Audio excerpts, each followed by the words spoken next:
streamed on youtube.com/Town of Camden, Maine. And if you wish to participate remotely, we do have a new Zoom link. So if you've been saving a Zoom link off to the side and reusing it, go to the website and to the agenda and use the new link. The old one will not serve you. That being said, are there any public comments on non-agenda items? Yes, sir. Please step forward if you are willing and able and state your name and. Uh-huh. Okay, we won't be able to hear you. Oh, Audra will bring you a microphone. I'm getting a little tired of my road being used as a raceway. People driving up Cobb Road at 50, 60, 70 miles an hour at nighttime. I've talked to Brandy about all this. They don't have enough police officers. I can't go through this town on a given day without somebody giving me the finger or yelling profanities out the window because I'm not driving fast enough. I've talked to the chief. I've talked to the police officers, and not enough of them. And regardless of what you put on your agenda, it ain't working. I hate to tell you. I haven't had a day this summer. I haven't driven through this town where somebody hasn't given me the finger or told me to go F myself. I'm driving the speed limit.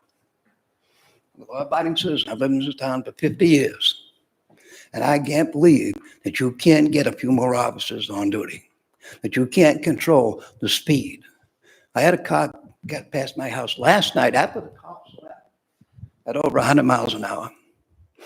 When my front windows rattled, it's a little upsetting. Now, I have to take and use and walk every day for so many minutes. I've been pushed into the ditch, fallen on the ground.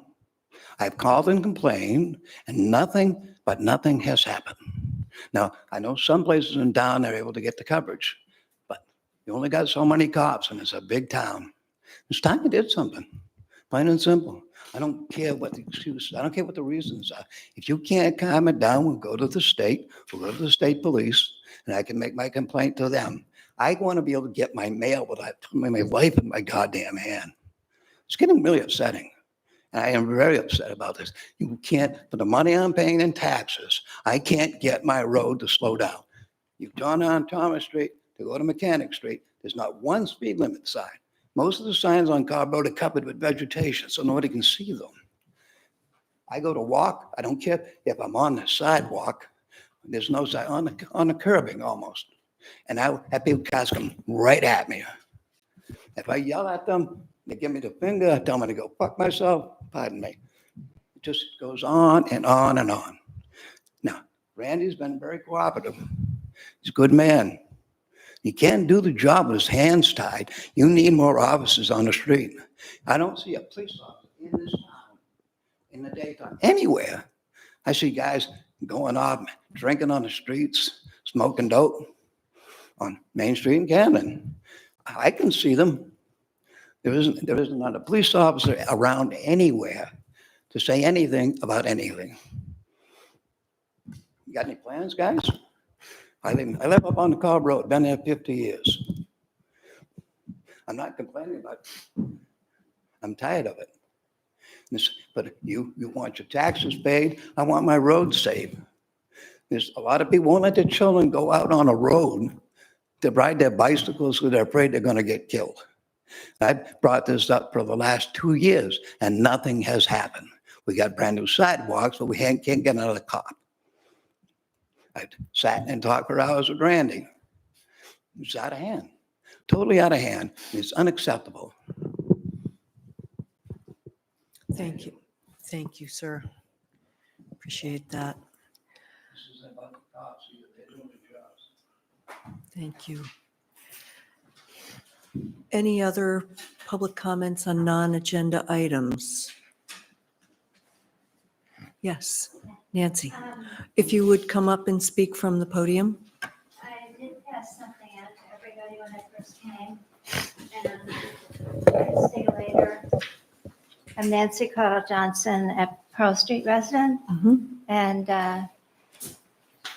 my husband and I have been advocates for trees in the community for years, and we've recently learned that there is a emerald ash borer plan being presented to the town and developed by the Conservation Commission. And as this material explains and describes, Doug was also involved in putting together the Emerald-Ash Borer preparedness plan. And the then Conservation Commission recommended that the treatment should be organic. And we do have an organic pesticide policy in Camden. So we're concerned that an organic alternative has not been explored and recommend that the town do that. And I hope you will consider it. I've included information here about the 2016 work that the Conservation Commission was doing regarding EAB, including the fact that the Conservation Commission recommended it be an organic treatment, as well as a product that successfully treats EAB and is available. Excellent. We'll be taking that up later on the agenda. So, oop. Pardon me? Oh, it's okay, Nancy, I can get it. No, we have a report coming on the Right. agenda later, so we Right. appreciate you providing And I'll this for also, us. talk to the Conservation Commission Great. because this just came to my attention a couple of days ago. So thank you. Excellent. Thank you, Nancy. Appreciate it.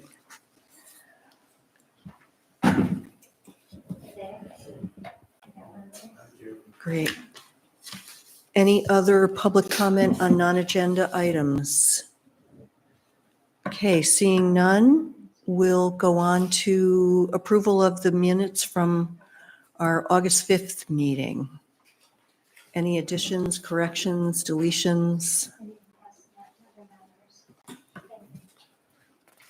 Anybody have anything they'd like to? I'll make a motion to approve the minutes as written. Can I get a second? Second. Further discussion? Seeing Nice none? to see the changes were made, not, Yes. that I had requested, and Yeah. also they are reflected in the other minutes as well, so. Excellent. Thank you, Chris, for That was bringing good. that to our attention. All right, all those in favor? Great, thank you.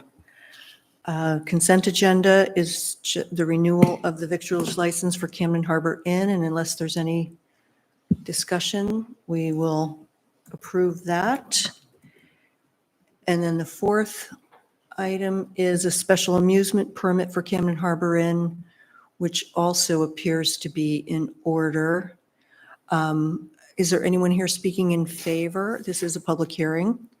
If there's anyone here speaking in favor or against this permit? Seeing none. Any comments from the board? Is this something they have not had before in the past? Is this new? No, I believe that they have had it. They have had it, yeah. They've had it for the past 18 years with no issues. So my question is then, and maybe Jeremy could probably answer this. If this is not new, why is there a reason for a special permit to be a public hearing on a non-new item? I'm just curious.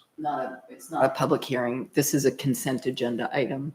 No. The Oh, second, the- item number 4 is public The hearing on special special amusement permit. permit. Oh, It's sorry, under- yeah. special amusement Yeah. permit. But there aren't any issues. Jeremy, is there a reason why we have to have it as a public hearing? For special amusement, I'm sorry. Yeah. Yes, Yes. for special I amusement. was not paying attention. Okay. The code, as I recall, requires a public hearing for special amusement, and that's what you're doing, even though Okay. it happens every year. Okay. You just, Right, Because we there's- haven't dealt with we did that for the Vittler licenses, the 5-year thing, so that we didn't have to do this over and over and over again. But I think this, which may be something we could consider.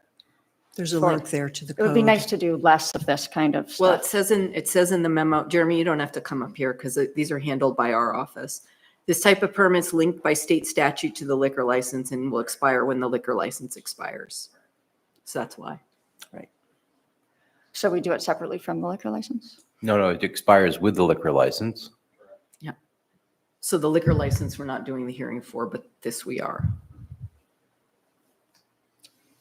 Okay. So, That doesn't make it, that makes it more confusing then. right. If it's tied to the liquor license, Yeah, I'm, tied to I don't have any issues with this You all made- existing. So I'm you just, made so this is a call that Janice made, and she has a very clear direction on liquor licenses specifically, but we didn't have this discussion specific to the special amusement Right. permits, which are linked to the liquor license. So let's just fully link them in policy also. Absolutely. We could do that and Yep. then avoid this, but But I like In this Chris, I have case, we no need issue to- with this one. yeah. So may I have a motion to approve? So moved.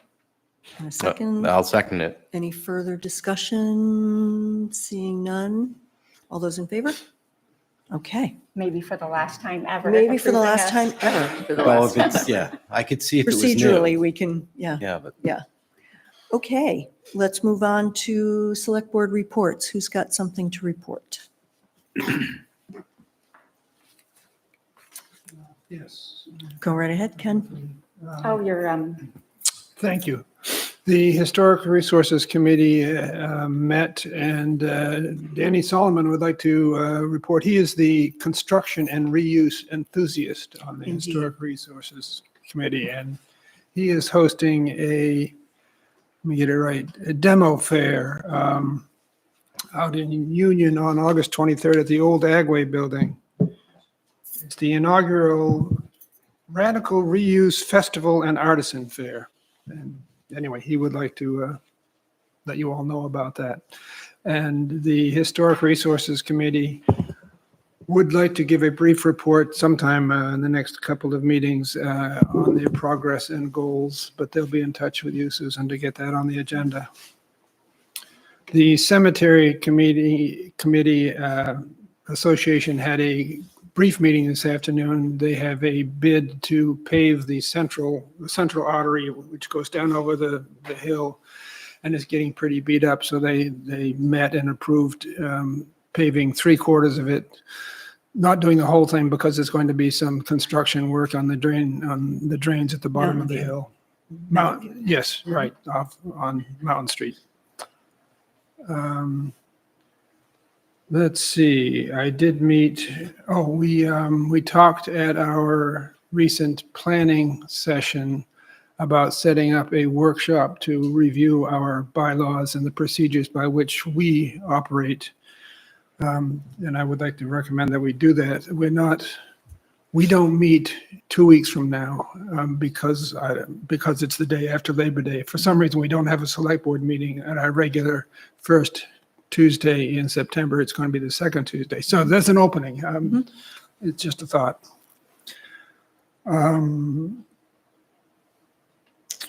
Let's see, I met with Susan and Audra because I noticed in a recent grant application that there were some errors, and I wondered how to go about correcting those errors and how specifically for this particular grant, but in general, how a citizen or a board member can contribute to the grant application or the grant review process. And I was told there is no way for a citizen to contribute to the grant review process. So that brings up the question that if there's no way to review it, then you want to get it right the first time. And so we may want to visit at this same planning session or the same workshop how the select board reviews grants or how grants are handled, how the relationship between the grant process and the select board. Thanks, that's about all I have. Great. can I ask a question about the cemetery?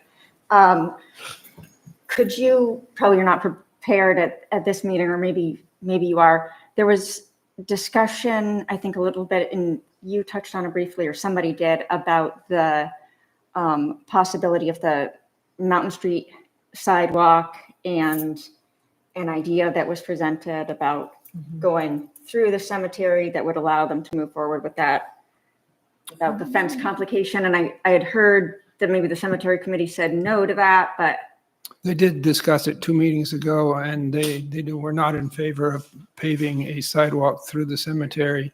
They think it's wonderful that people walk through the cemetery, but they think it's a better ambiance, a better walking surface as it is now.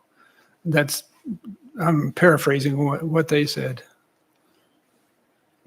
I think it would be nice maybe at some point to figure out sometimes how, just maybe talk about that a little bit more, because different priorities that different committees have or different town groups have might miss an opportunity to weigh in. There's been a lot of activity talking about how to make Mountain Street safer, and I know there are a number of obstacles, perhaps for extending the sidewalk in the typical way. And I don't think anybody in town would have realized, like, oh, I needed to be at that cemetery committee meeting in order to weigh in. So I would just like to understand at some point a little bit more about what some of the objections were, and then maybe if some of the cemetery. Is there not a pathway on the outside of the fence up the side of Mountain Street? No, the sidewalk There's a shoulder stops there, before but the, it's, and what I've heard a lot is, especially, people trying to walk to school, or really in the winter, especially for obvious reasons, Mountain Street is dangerous and fast. And so people trying to walk along there obviously would like the protection of a sidewalk. And then especially in the winter with the winging back of the snow, sometimes you end up with, since the fence is there, there's only so many places you can put the snow, and then there's nowhere for people to walk. And so it seemed like, oh, okay, we might not want to wait forever for the state to redesign things, or we probably never want to move that fence. Because I've heard over and over again over the years that fence is an obstacle to the sidewalk extension. And so maybe just talking about sort of the. Yeah, it sounds like options there's a range of options there, Yeah. inside or outside the fence. So, Maybe we yeah, I could think it'd be a great organize that. idea to have a wider discussion, Yeah. not just limited to the Also, cemetery. because There, yeah. it wasn't on, some people tried to watch the video to understand, and I think there might just be some interest in revisiting that or just understanding a little bit better. So it's- Sure. Thank you. Chris? Thank you. As noted in the last select board meeting, at that point, that the intent was to have a meeting with the chiefs of police and fire, as well as Eric Anderson on the fireworks. What do we want to do about the fireworks piece? And right now, it's in only notes form that needs to be put into a better presentable Word document form, prettied up. But essentially, it's a checklist of items of what, somebody who wants to do a professional fireworks show, to ensure that there's proper notification, and that there is, approval by the select board, November, December time period, so that a decision can be made and promotional materials sent out and agreed upon then for what the coming year would be. But it kind of like a, form similar to the victualler license of some various pieces, but in the end, it's, making sure there's notification, making sure there's contacts, and a decision by the select board so they can go ahead and do proper advertising, for people, as mentioned, like the OLAD, so that they don't suddenly hear, and after all the reservations have been made, that it's not to go. So we've got that checklist. I've actually shared it, I think, with people here. But again, it's just a note format right now, clear text, and I've got to put that to a Word doc. Hopefully, we can do that and make it at least part of the discussion of the next select board meeting. That is 3 weeks away, if I recall. That, and the other thing is still just a question on: are we going to do anything with the settlement agreement that has come to the board before in regards to 39 Main Street?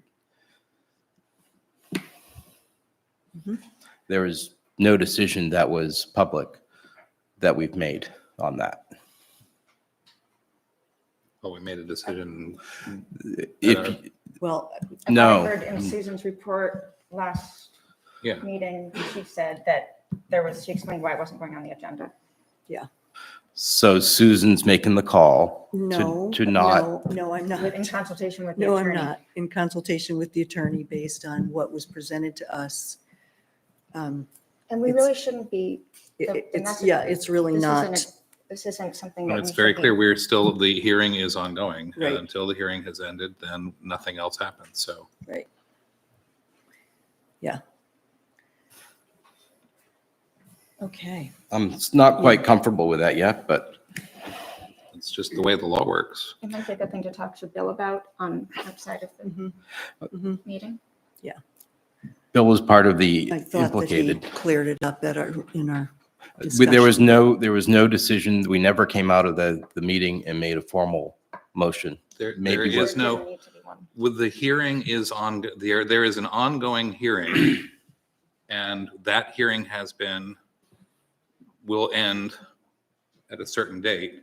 And then after that, any other decisions can be made. But while that hearing is ongoing, no conversation can be had until it's, So you think Reconvene. the further topics will be brought up after, they can be at that point, yes. But If they until need the to. While the hearing, hearing's open, you cannot. there's talk about nothing else that can be considered. Right.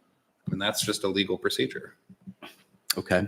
There's an order in place, and you'd be violating your own order if you considered additional action. That's good to know. Okay. Chriso or Allison, something you'd like to report? I think I'm all set. I have the Conservation Commission is here doing Great. their report, and Good. Actually, Chriso and I had the pleasure of joining Dave and Justin for a walk and two neighbors from Gould Street to see the work in progress. And for those of you who traveled that side of town, things are nearing completion. It's looking amazing. But it was really fun to walk up the street with Dave and Justin and Tom Phillip and Sarah Holland, who are very engaged neighbors and, had a lot of good input, and we got a lot of background. Tom Phillip is a retired geologist, so he had all kinds of interesting input about the materials being used, and it was great way to spend an hour. And the work,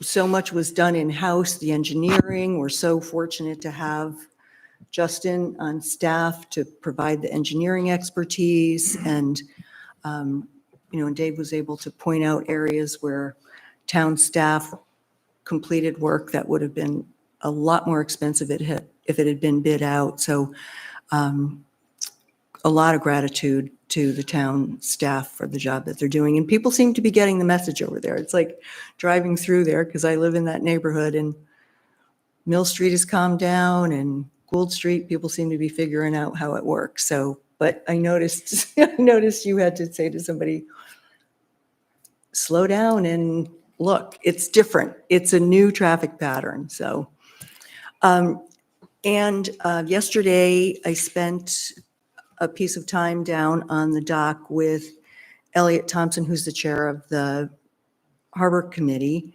and we're beginning a look at the dinghy situation. And we were collecting anecdotal evidence, of which there is a lot, and people are, there are so many dinghies on the docks, and big ones too. so, yeah, and big ones. So we're about to embark on a survey to get a really better idea of how much space there is and how many boats want to use that space and how we best utilize a limited resource. So we welcome input from people who are boaters. We're going to be down there next Tuesday morning, completing this, measuring and counting and just trying to get an overview of how that space is being used and how we can serve the boating public in a way that's safe and considerate. And so come on down or send me an email if you've got some thoughts. But we're kind of at a little bit of a breaking point. So it's work that the Harbor Committee is going to take up over the course of this year about how to really look at that and see if we can sort it a little bit better. So. Are they going to look also at Steamboat.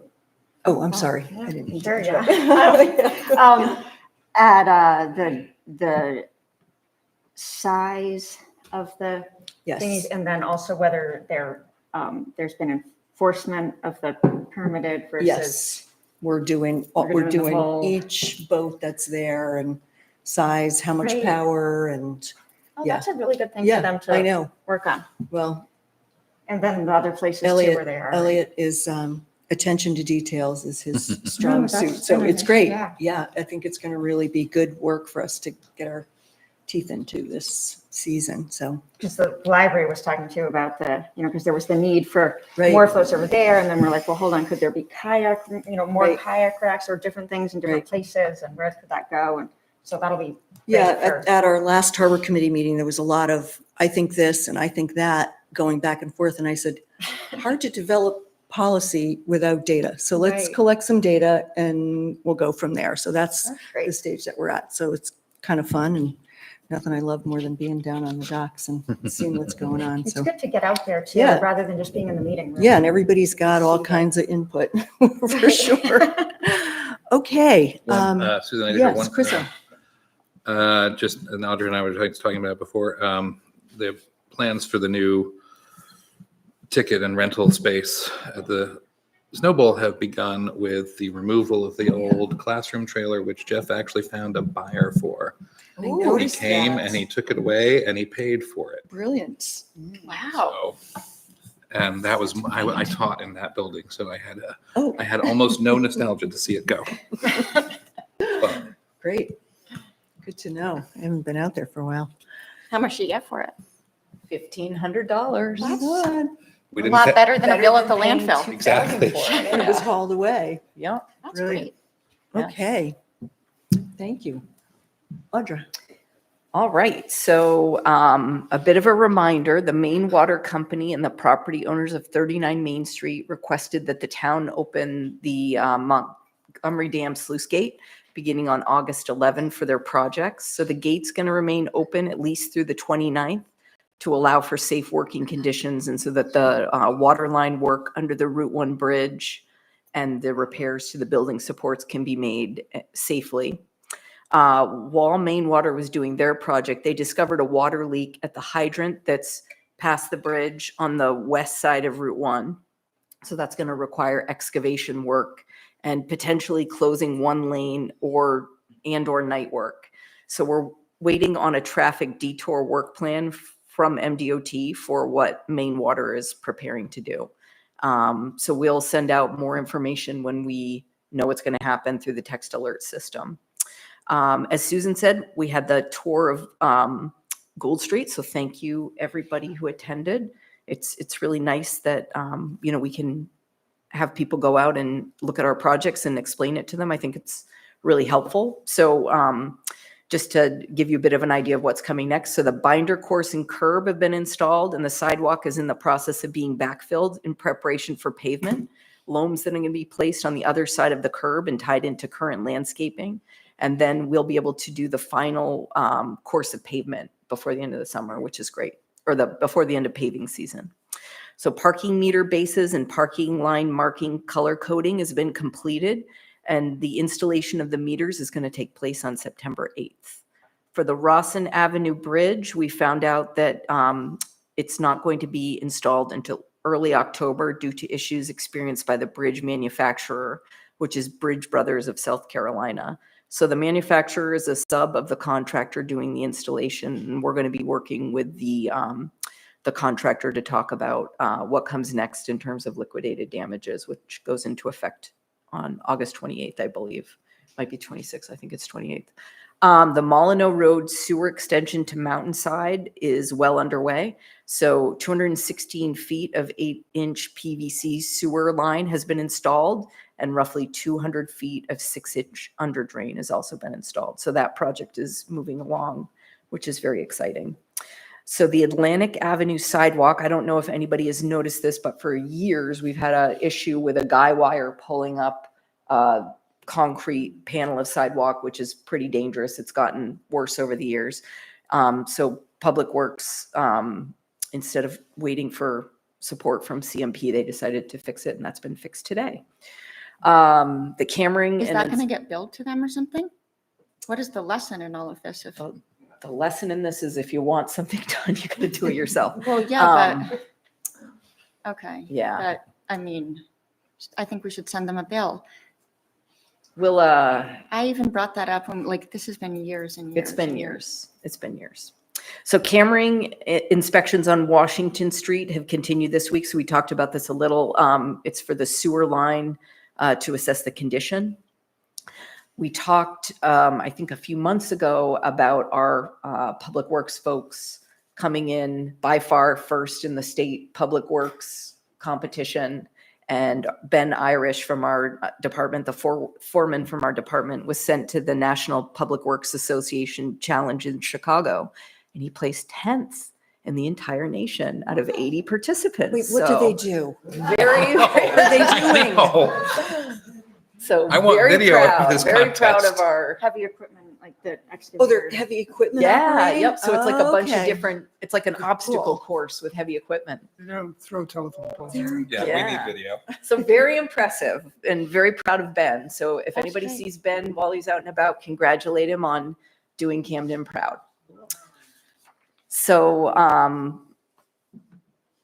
I was gonna talk about the trailer, but Chris will. Stole your thunder. He has, no, you've got much more history with that trailer than I do. Also, thanks to a very generous donation from the Ragged Mountain Recreation Foundation, we're going to be able to install a new rental and ticketing building. It's currently being constructed and it's going to be ready for the upcoming season. The crew's also been hard at work getting chairlifts ready for the season and installing the tubing lift. They're also busy with addressing the stormwater management issues. So a lot of that is from the redevelopment. There's a lot of stormwater infrastructure that constantly needs to be maintained. So it's things like cleaning out water bars and culverts, and also erosion that we experience all the time on the side of the mountain. The Midcoast Trail Stewardship completed some much needed trail maintenance on some of our hiking and biking trails as well. And we're making good progress with the skate park, and we're going to have the half pipe repaired in the upcoming weeks. And this is just a fun little story. Jeff didn't write this in the report, but we had some issues with some light tagging on a brand new sign that went into the skate park saying, these are the rules, these are the hours. And so Jeff got in touch with some of the folks that use the skate park and said, I'm going to be taking out the half pipe until somebody comes and cleans up the sign and does something about this. And lo and behold, all the tags were wiped off the sign, and there'd been some cleanup done in the area. So we really appreciate the cooperation that we received from the users of the skate park to help us make sure it's well maintained for everybody. And a full-time custodian's been hired that's going to help with the public restrooms on the public landing, Lake Beach, and the Snow Bowl. So with the Planning and Development Office, we're participating in a study that's being led by the Midcoast Council of Governments and RCAP Solutions, and it's funded through the US DOT's Thriving Communities program.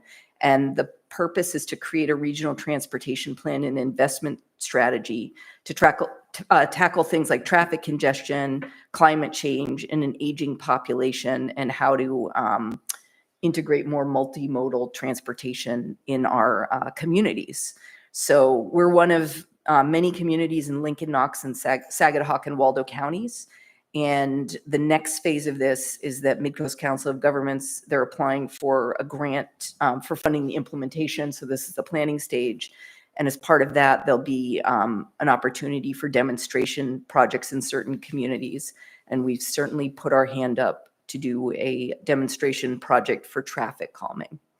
We're continuing to work with the Army Corps of Engineers, Maine Emergency Management Agency, Maine DEP, and NOAA on the high watermark program. So we've got a teacher and some students from the Zenith program that are participating. And this program involves designing high watermark signals for the public landing, harbor park, and steamboat landing. So showing people where the highest storm surge occurred. So the installation unveiling is going to happen in May of 2026. The planning board is going to hold a hearing on Thursday, August 21st for a site plan amendment for the Coastal Mountain Land Trust at their 101 Mount Batty Street location. And they're seeking to construct a 504 square foot building for meeting space purposes. The ZBA is going to hold a special exception hearing on Thursday, August 28th, for the operation of a low impact use retail establishment. And that's going to be an antique store in the existing structure at 75 Elm Street. The department is continuing with a licensing and inspection of short-term rentals. So this week there was a batch of notices of violation that were sent out to those that are advertising and operating unlicensed STRs that we haven't heard from. So they were sent following no response at all. And not only no response, but they've also received 3 reminder letters and a final warning letter. So that's the process that we've gone through before we get to a notice of violation. So for 39 Main Street, permits have been issued and work has started on the repairs, as we were talking about with the drawdown of the gate. So for assessing, the 2025 mill rate was committed as of August 11th. So the mill rate has gone from, it was $10.50 in FY25 and it'll be $11.50 for FY26. So a lot of this, the mill rate is a combination of the town's budget, the school's budget, as well as the county's budget, and what was approved through those budgets. And again, we're looking at the breakdown being about 63% school district, 29% town, and 9% is the county. So tax payment due dates have been set for Wednesday, October 15th, 2025, and February 12th, 2026. And tax bills are going to be mailed out this week. So we'll see those by the end of the week. And also applications for absentee ballots are available for the clerk's office for the November state referendum ballot. And the ballots are not going to be available until 30 days prior to the voting day, which is Tuesday, November 4th, but you can certainly put in your application. And that's it. May I ask a question? Mhm. At Rawson Avenue, there's heavy equipment there now. Was that move Yes. there in anticipation of the bridge arriving, or it's not town? So the Starrett is the contractor is company? going to be Yeah. putting in the abutments for Okay. the bridge. Mhm. So they're going to be doing that work. I think it's within the next week, right? Yeah, they look like they That's were all ready to moving. go. Everything was right there, so, okay, So the Great. last part will be just setting it in and securing it once we get Excellent. it in October. great. So there was something about liquidated damages in that contract, right? So there is a consequence for the fact that it's not going to be done. Yes, Okay. yes. Okay, on to discussion items. We've got our traffic calming policy update, and I believe Jeremy is here. Oh, So I guess just to give a little bit of background on this, in November of 2022, the select board approved a traffic calming policy. And within that, there was a lot of decisions on how that would be implemented. And because it's really a interdepartmental initiative between planning, the police department, and public works, we've done a lot of work to kind of figure out what that procedure is going to be. And a lot of it starts with the planning department. So Jeremy's going to explain the overall process and how it starts with them and how it sort of moves on to the different departments as we go through that process. Thank you, Audra, for that intro. In late 2022, the town adopted a traffic calming policy. I think we were hearing from folks similar to the gentleman that was here earlier at the non-agenda item. So we adopted a traffic calming policy to address neighborhood traffic concerns. I prepared a memo for you. Hopefully you read it. And traffic calming generally is aimed at slowing motor vehicles, drivers down, the speeds of drivers down. Traffic calming measures aim to reduce the negative effects of motor vehicle use, alter driver behavior, improve conditions of non-motorized for non-motorized street users. And these measures are designed to enhance the safety and livability of neighborhoods by reducing vehicle speeds and traffic volumes if possible. The policy indicates that neighborhoods can submit for traffic calming requests to the Planning Development Department. And then we work with the Camden PD and Public Works We look at the things that we look at. We assess traffic behaviors and patterns. We collect data, that's speed and traffic counts. We review street classifications, that's residential or collector roads. We analyze existing conditions, conflicts, density and activity level. And then we also review crash data. We evaluate and analyze all that data, and then eventually we'll get to develop funding needs to implement whether or not that we need to implement temporary or permanent traffic calming measures. Thus far, we've received 7 neighborhood requests, and we've got C Street, we've got Hardin, we've got Belmont, we've got Lime Rock, we've got Washington Street now, and that's DOT is working with us on that. And 52 has actually been, people have requested for that one too. And East Fork, and Rawson and Ames Terrace. Thank you, Jeff. Jeff's right in the middle of that. So, and I will say, we're continuing that process to analyze that data.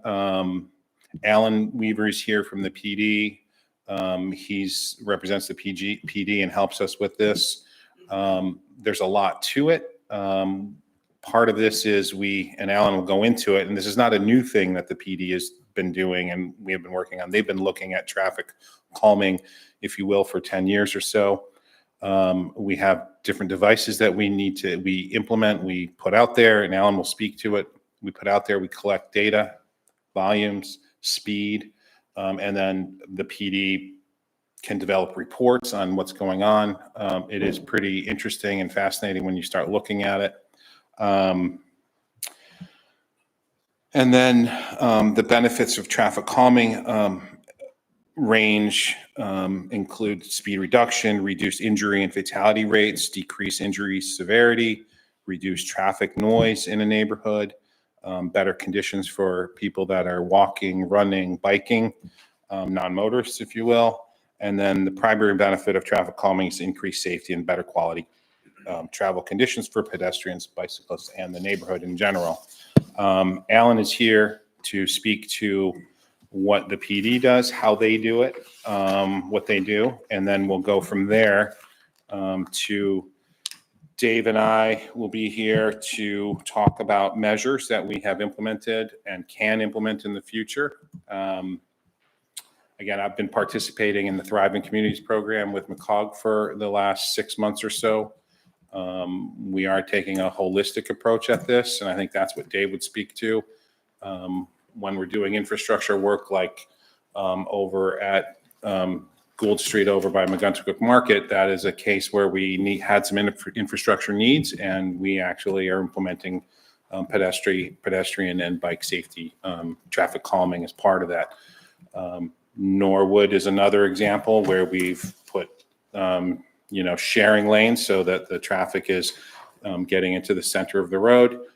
Traffic on Norwood is calmed down quite a bit too. Alan, are you ready? Yep. For you? And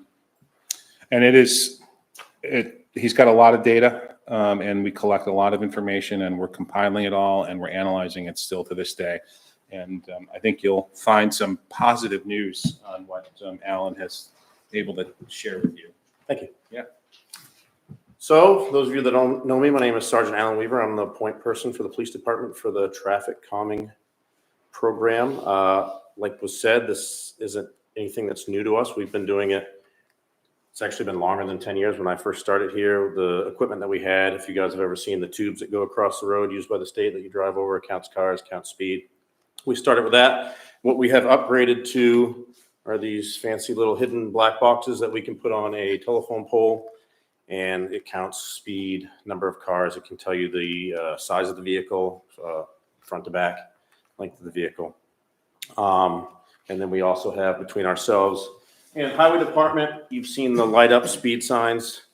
We have ones that actually also count traffic as well. So normally, we, as the police department, we've been using this for years. And that's how, if we get a complaint about speeding on the street, we'll put this out there first so that we get an idea of, is there actually a problem? when is the problem, because it'll tell us the best times to actually sit there for enforcement, so we're not wasting our time and sitting there when people aren't speeding. And it gives us all kinds of details. But now I'll get an email from Jeremy or Shenley saying this is the road that we've had reports about and people have submitted for this traffic calming. I will go out there, I'll set this up for at least a week, go download it, and I will send them the information.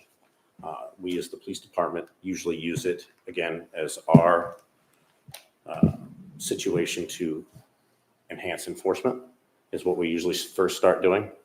With East Fork right now, the study that I just did, we have times that we have set up that we try to have officers there. Again, we are short staffed, so we can only be there when we're not busy doing something else.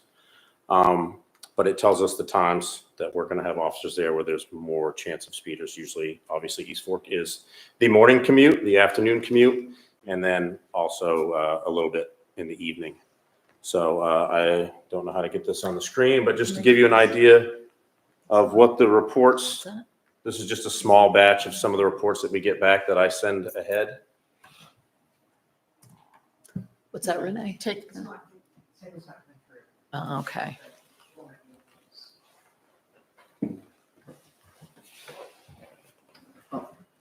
That's why. Not plugged in. That's why. So I brought this one up when it pops up. This is Lime Rock Street. The report on the left was to 2023, and it was from October 9th until October 17th.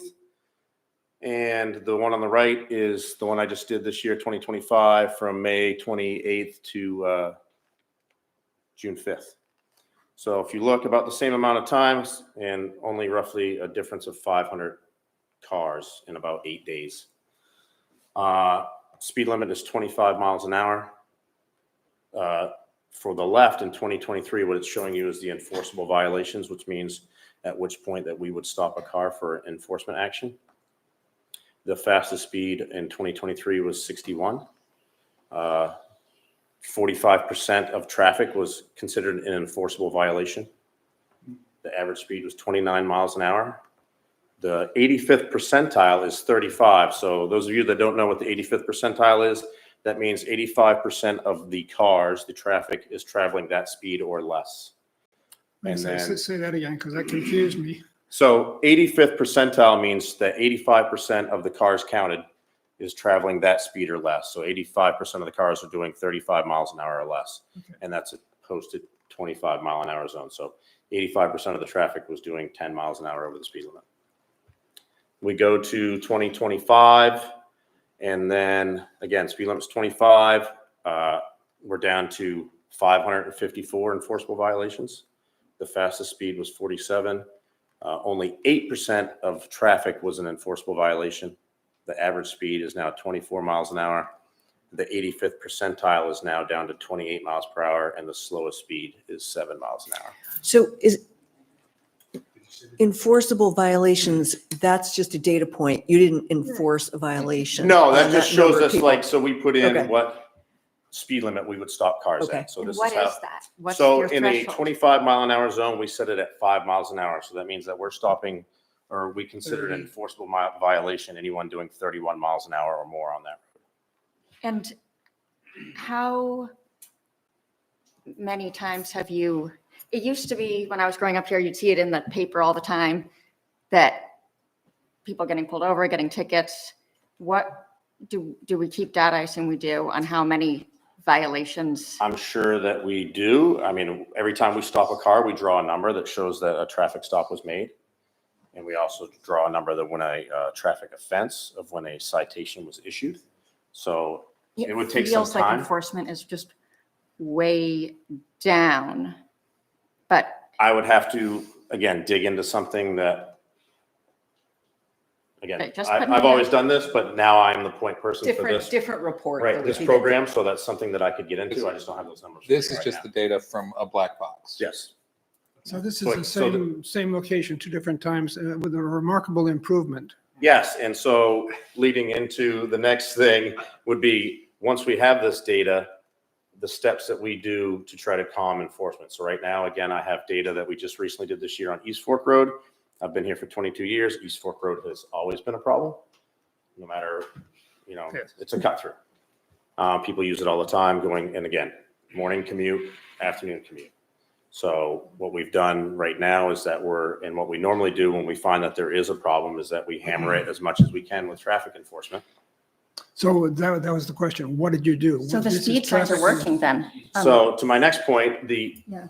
other than when we first got the report back in 2023, like anything else, we send our officers out emails of saying, this is what times we want you to sit in this area and do traffic enforcement, radar enforcement, if we have the manpower and the time to do it. And then the only other thing that was added was the speed signs, which I would very much contribute the decrease to those speed signs. This is great. So what we do is initially, the police department, we're going to do as much traffic enforcement as we can. Hammer that road with traffic enforcement during the major times that people are traveling. They get used to seeing us there. They slow down. They start thinking that they're going to be there. But then obviously we kind of gradually move off of that. We still sit there, just not like multiple times a day, every day, because we have other roads that we have to take care of. We have the speed limit signs that we put up there, the flashing signs. We have ones that count traffic like this. We have ones that don't count traffic. They just give your speed, which obviously seems to be working. But the ones that we have are battery powered, so we have to take them down every few days to charge the batteries back up, unlike the ones on Lime Rock that are, permanent. So if we do this and then do another speed count later on and see that the traffic is calmed, we'll move on to somewhere else. But also this data gives us a place to start of where our priorities are. Okay, we've got multiple places that are complaining about speed. Do I need to focus my attention to this road or this road? Which one's more of a priority? Where we are short-staffed and we only have a certain amount of people we can push towards traffic enforcement at certain times.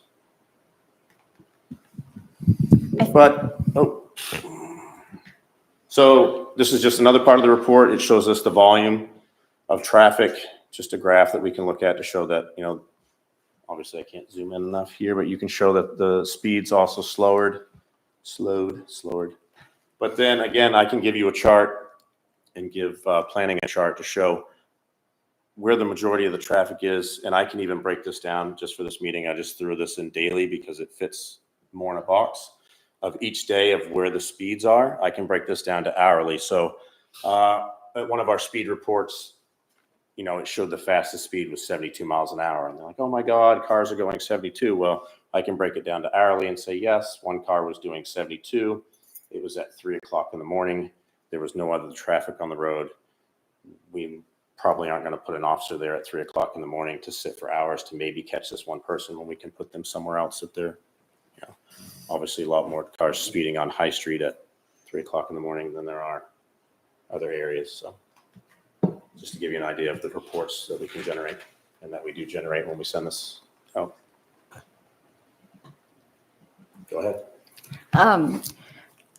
This is great having this data. I think in years past, there was like that chart that you showed about that had the colors.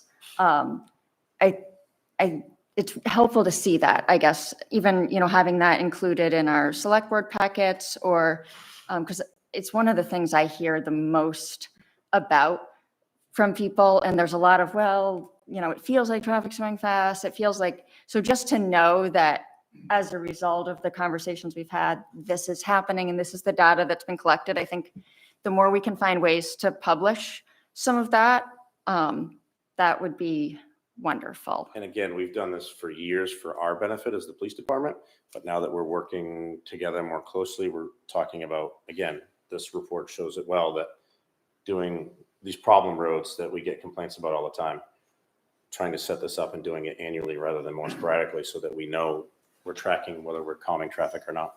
Because it shows that the thing in our packet very much shows that there is a problem. Whereas what I've heard a lot of the time in the past, maybe from the police department, is that people imagine a problem, but there really isn't the problem. Depends on where you and are. so because we have when I some- looked at this, I was like, Yeah. it is what people are Right, it Well, just not on depends all on where of you are, them. not Yeah. everywhere. Right, There yeah. are, I mean, because I've taken reports Yeah, there's of some that are. roads that people complain, and I can show them that there's not a problem. But also, it doesn't say on here, sometimes the problem might be with the speed limit that's been set. And so there's a whole nother process for looking into whether 25 is, the difference between 25 and 30 and 35 is a massive difference between whether somebody dies or they don't when they get hit. So looking at, in a lot of the state, they're starting to, or a lot of the country, they're looking at lowering the speed limits below 25 in certain places, because it just, once you add that 5%, that 5 mile per hour threshold, it makes a really big difference in fatalities at that level. Well, it's so much a function of volume as well. And that's another problem that we see is that when we find that there's not a speed problem, that it's more of a volume problem, that you're seeing a lot more traffic during certain times of the year where people think that Yeah. more Like, traffic is speeding. more So the Ames Terrace, Rawson Avenue has become such a cut through, and there was a stop sign and now there isn't a stop sign. And I understand that it's improved somewhat because some of the hedges were trimmed so that coming out of Rawson Avenue, the sight line is better. But what measures, like on a street like East Fork, you're looking at just behavior change based on a pattern of police presence there, That's our as starting opposed to, point. yeah, because you really don't have anything else on a road that's just an uninterrupted stretch like that. And again, that's our starting point. There's several measures that they can use and talk about that are above what I do. But that's again why it's better that we're doing this as a group now instead of us, the police department, just doing our enforcement. Obviously, it appears that the speed signs on Lime Rock Ave are working. Have you considered at all the return to publishing the enforcement action? I mean, there is something to be Police said report. there. There's, police yeah, the blotter police with the- blotter that they Blotter. used to do, or some form of that, or I think there are towns that you go through even to when, like, oh, you got to be careful here. This is where everybody has gotten a speeding ticket when they've gone through different places. And I feel like Camden is not a place where it feels like there's heavy enforcement. I feel a little bit like the gentleman that was speaking earlier. Yep. I do think that they would give I'd like to know whether that's my imagination or whether we're really just not giving out very many tickets. And I've heard in the past that what will happen is that the police will start giving out a lot of tickets, and then the select board hears a lot of complaining from people, and then we start saying, you got to be a little bit more sensitive with the locals, and that has happened in the past, and that if we need to say something like, we want you to give Yep. tickets, or what. So I can say, just from my personal experience, being here for 22 years, not once has the select board ever told us whether to ticket or not to ticket. That's never, Would you like us to say no, that? because again, officers, the best part and the biggest part about this job is officer discretion. If an officer feels that I can get the same reaction out of somebody by giving them a warning, like there's several things that go into it. If I stop you, you have zero history on your driving record, I'm probably going to give you a warning the first time, but we also track it in our own computer system so that if they stop someone, they can pull them up and say, have we given this person a warning already? Okay, we have. Well, then now you're getting a ticket. So, I mean, there's a depends lot of if it's things working or not. there's I a lot of mean- things that go into it. It's not just like, But again, we're veering more into enforcement. And Well, I think it's great that Alan is here. We finally Yeah. have somebody we can ask questions to, so I'm not going to ask Dave St. Laurent about I'm enforcement, just- so. but we can also, anytime that you want to sit down and talk, we can go over it more. I think it's good for people to be able to hear it, so. No, and I mean, The police Well- blotter is not something that's in my realm of whether it gets published or not. but this is like hard data of showing that, yes, we implemented these calming measures and it produced these results, which is separate from, I mean, we know that, yes, if there are more patrol cars on all the roads, people are more careful because they know that but this is showing that some of the other ideas are working. Right, when you And show where people, else right? can we Yeah. implement some of these types of things Because I think even like East Fork or places like that, there are That would help. stuff like this that could be. I would love to hear, Beverly's had her hand up. Would you like to come up? Because you are, no, well, we, yeah. Well, I was going to read something, but the gentleman who stood here before me did such a good job, I'm not going to say what I said. I'm Beverly Slade. I've lived on East Fork Road for about 26 years. I'm here with some of my neighbors, and we submitted a petition with many names of people that are concerned about not only the speeding, but the belligerent behavior of drivers. And for those of us who like to bike or walk or even just go get our mail, let alone, I don't have young children anymore, but people who have young children, who have pets, who are older, it's really scary. Like, it's so scary. And we all wear day glow clothing when we walk. We all carry flashlights. We flash our lights at oncoming cars to pretend that there's a police officer up ahead to deter people's behavior. But it is frightening. And I'm 65, I can still get around, but there's people on our road who are older and who don't go out anymore. And my concern, I love that you are doing these measures. I love that we've had the speed box. I heard from somebody that there was a not completely functioning sign on East Fork, but this is your speed sign that was put up.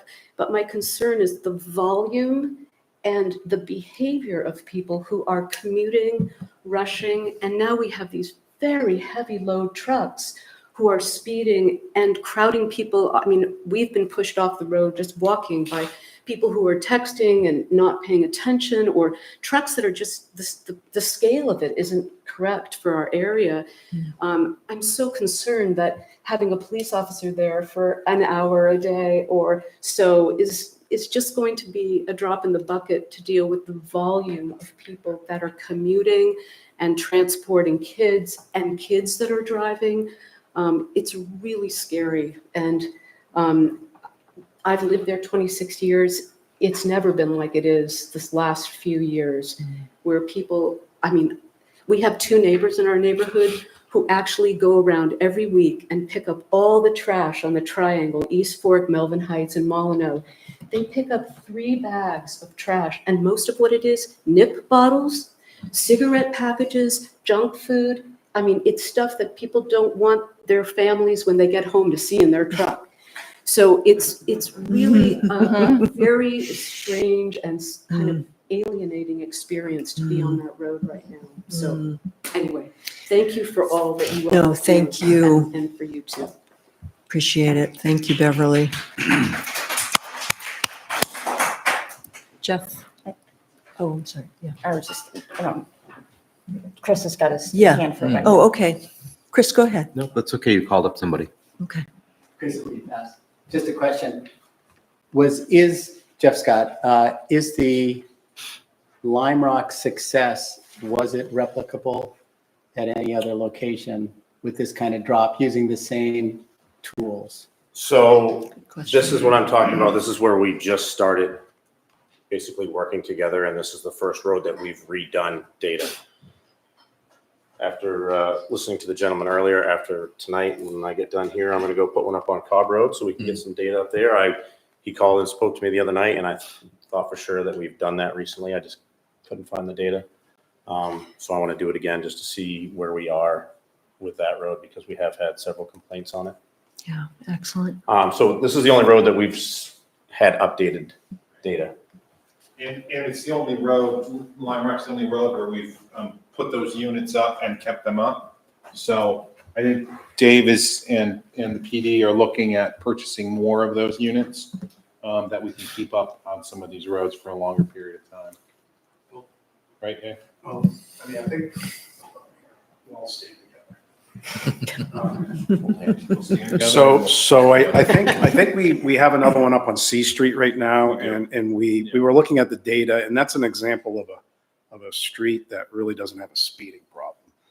So the data shows that we put the signs up as just kind of to help with it. But it has a wicked congestion problem at this Oh, yeah. time of year. Different issue. Parking Yeah. on And both, 25 though is too fast. And yeah, my, with cars on like- both sides. And Yeah, we can provide you just the say it's not C a Street speeding- data, but that's like a good example of one but to answer Jeff's question, we didn't replicate that on C Street because that didn't seem to be the problem on C Street. So it was kind of like using the wrong tool to fix the problem. Mhm. So we're thinking about looking at that, and C Street is more of a volume issue. And I mean, according to the data that we have, and we're going to take more data and look at it, but if it's a volume issue, that's a different thing that we have to address. But the speed didn't seem to be, with the limited data that we had, it didn't seem to be like this. Based on our speed limit. So that's, That's a different my issue. son just took driver's ed, and the driver's ed teacher instilled, okay, if you go 25 miles per hour down, and they were driving mostly in Rockland. And he said, the speed limit is the speed limit, but you're supposed to adjust to conditions of what is safe. And he said, if you drive 25 miles down, the main strip in Rockland where all the people are, you will fail your driver's test because you should be going slower than that. And so I think people sometimes think that it feels to them like the cars are going faster on C Street. And so they'll say, oh, it's, people are going 40, 50. And that turns out not to be true. But what they sense is that for the conditions there, when there's all that is actually too fast. Then you add 5 miles per hour onto that.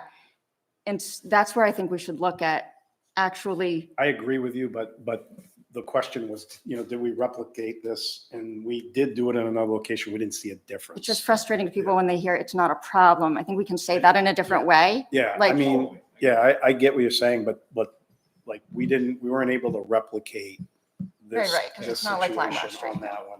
But I get, Yeah, Chris had a point he'd like to make. No, I had a question. Yeah. My question is, what is the intent of this discussion? And have we met that yet?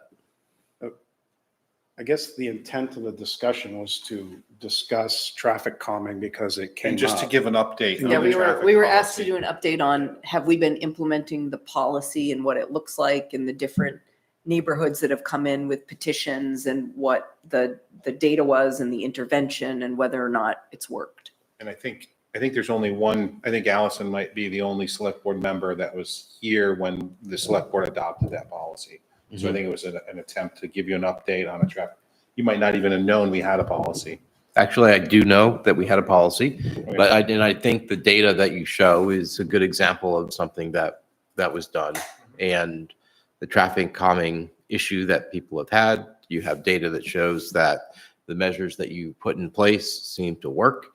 I mean, that's At least in Lime Rock, for sure, they're working. that's right. And yes, there are many different reasons on whether people get a ticket or not, and that's not for the discussion here, because yes, there are times when someone going the speed limit is going too fast for conditions. For example, there's many different things, but the important thing here is the update on the policy. I just wanted to make sure that we're focused on that and not take away from the data that's presented.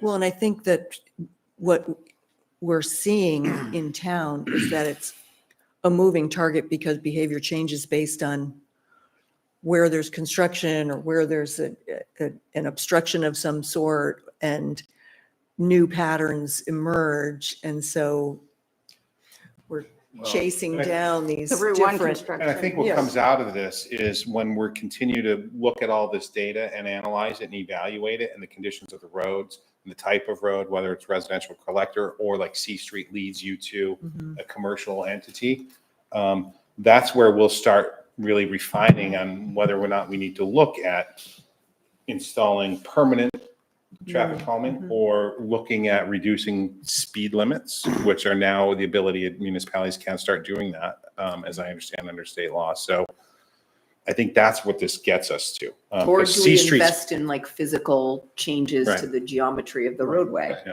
Because in some areas, that's the best long-term solution. And I think Lime Rock Street is a really great example of one where, when this began, we were thinking, okay, well, this might end up being a much bigger Right. project. We might need to narrow the road because it's straight, it's wide. And so it made a lot of sense to us intuitively that people would be speeding on that road for those reasons. After looking at this and the success we've had with a speed board, that's a much more economical solution than doing a change to the geometry of the road. So I guess this is really helpful in figuring out if we do need to invest in some of the more extreme traffic calming solutions, where is that going to be necessary and where is that going to work? And, you know, this process helps us go through that by kind of starting with the least invasive measure first before working up to things like a road diet or chicanes or speed bumps or tables or whatever it might be. And I think it's important too, this data gives Alan and the PD the info that they need to actually say, okay, East Fork is a problem. And I think that's what Alan suggested today. It is a problem. And I think you're directing officers to be there within certain times. And I think it's that repetitive. I lived in Cleveland, went to school, had this one road that everyone drove.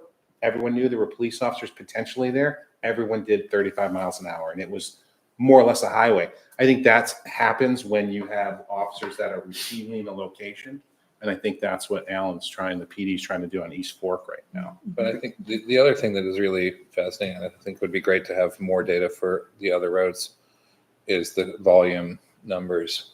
Because we're seeing already, like 5 years ago, if you put in a route on maps or Google Maps, for this part of the world, it didn't give you any traffic data. That's a big part of it. Now it does, and Waze will reroute you off Route 1. Right. Like, not just the locals are finding the side routes; it's people who are trying to get around Route 1. Yeah. And as someone who lives out in the East Fork, I mean, the Molyneux, the traffic on Molyneux is way higher than it used to be. Yeah, that's true. And so that piece of not just the speed data, but the volume and where are people, and those, like you talk about the pressure cables that we used to put out there. This is fabulous data. And I think I think you'll probably see for next year's budget a desire for Public Works and PD to ramp up some of the purchase of these counters and the speed signs, because that's what actually gives us information. You only have one right now that can do this? No, we have two, and I think we have four of those speed flashers. Dave made a pitch for that in the last. The black box. The ones that are We have two of the data non-visible. And they both have a function. Yeah. I mean, one of the big things we want to do here, though, is we've heard from the community that speeding's a problem. Okay, Audra asked us to kind of combine efforts and revisit and reinvigorate that traffic calming policy, put it out there so people understand it. And with any good safety program, you have to have a top-down approach. You have to have the support of the people that are up above, which I believe we have, and the community needs to hear that. That's the first step. And then you slowly have to take data and evaluate the situation and use the tools that you have. And that's the part that Alan's going to be doing. And then when Alan gets that data and then we look it over, then we're going to start looking at the least invasive ways to do those things. And that's where your support's going to be important, because we're going to do things that are going to be uncomfortable, and they're going to be talked about, and people that are cutting through aren't going to like them, and the people that are speeding aren't going to like them. We need to know that we have the support of the people above us, that when we go and do these things, we're not just going to be, we're going to have support, and the community needs to hear that, because you have to create a culture of this for it to work. And if you don't have the culture, it's not going to work. So this is all part of building the culture of that. So you got to go through these things. You got to explain the details of them, and the community has to hear them. I think that's the most important part of this message right now. So I think that's what we're trying Yeah, I to do. really And appreciate we don't want to it. push Right, the like speeders wolves. out of one community and have them end up in the next community, and then the next community is Right. it's like moving ant colonies farther away from your house. I mean, we're going to Or do this things road like, to that road. we're Right. going to throttle roads down and put bollards, so people are going to have to slow down to get through them. We're going to, there's things that you can do, like take the lines away and take the street signs away, which is called naked streets. I mean, that's another way, because people just don't, they're like, all right, what do I do? It creates this, and sometimes you change it. You don't even, you put signs up, you take signs down. You want to keep people on their toes all the time so they don't feel comfortable. It's part of it. It really is.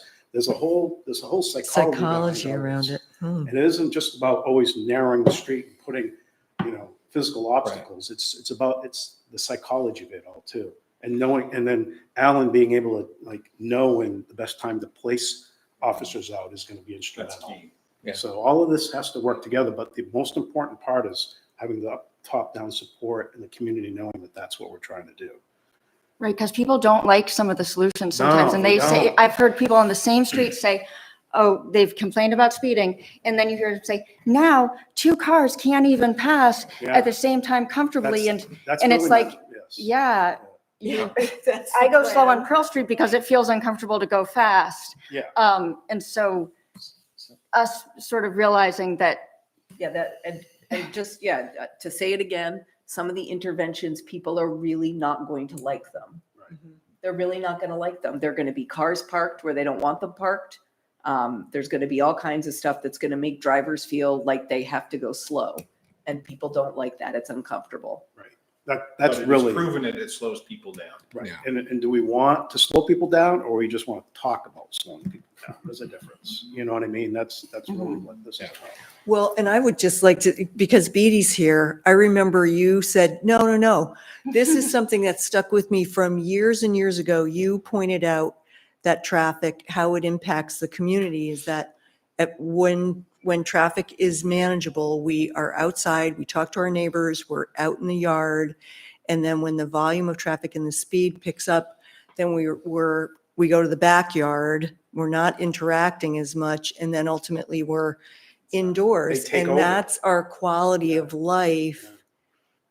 And you said that years ago, and I've never forgotten. And it's made it's, and I think it's what people, it's the experience people want to have living here. Right.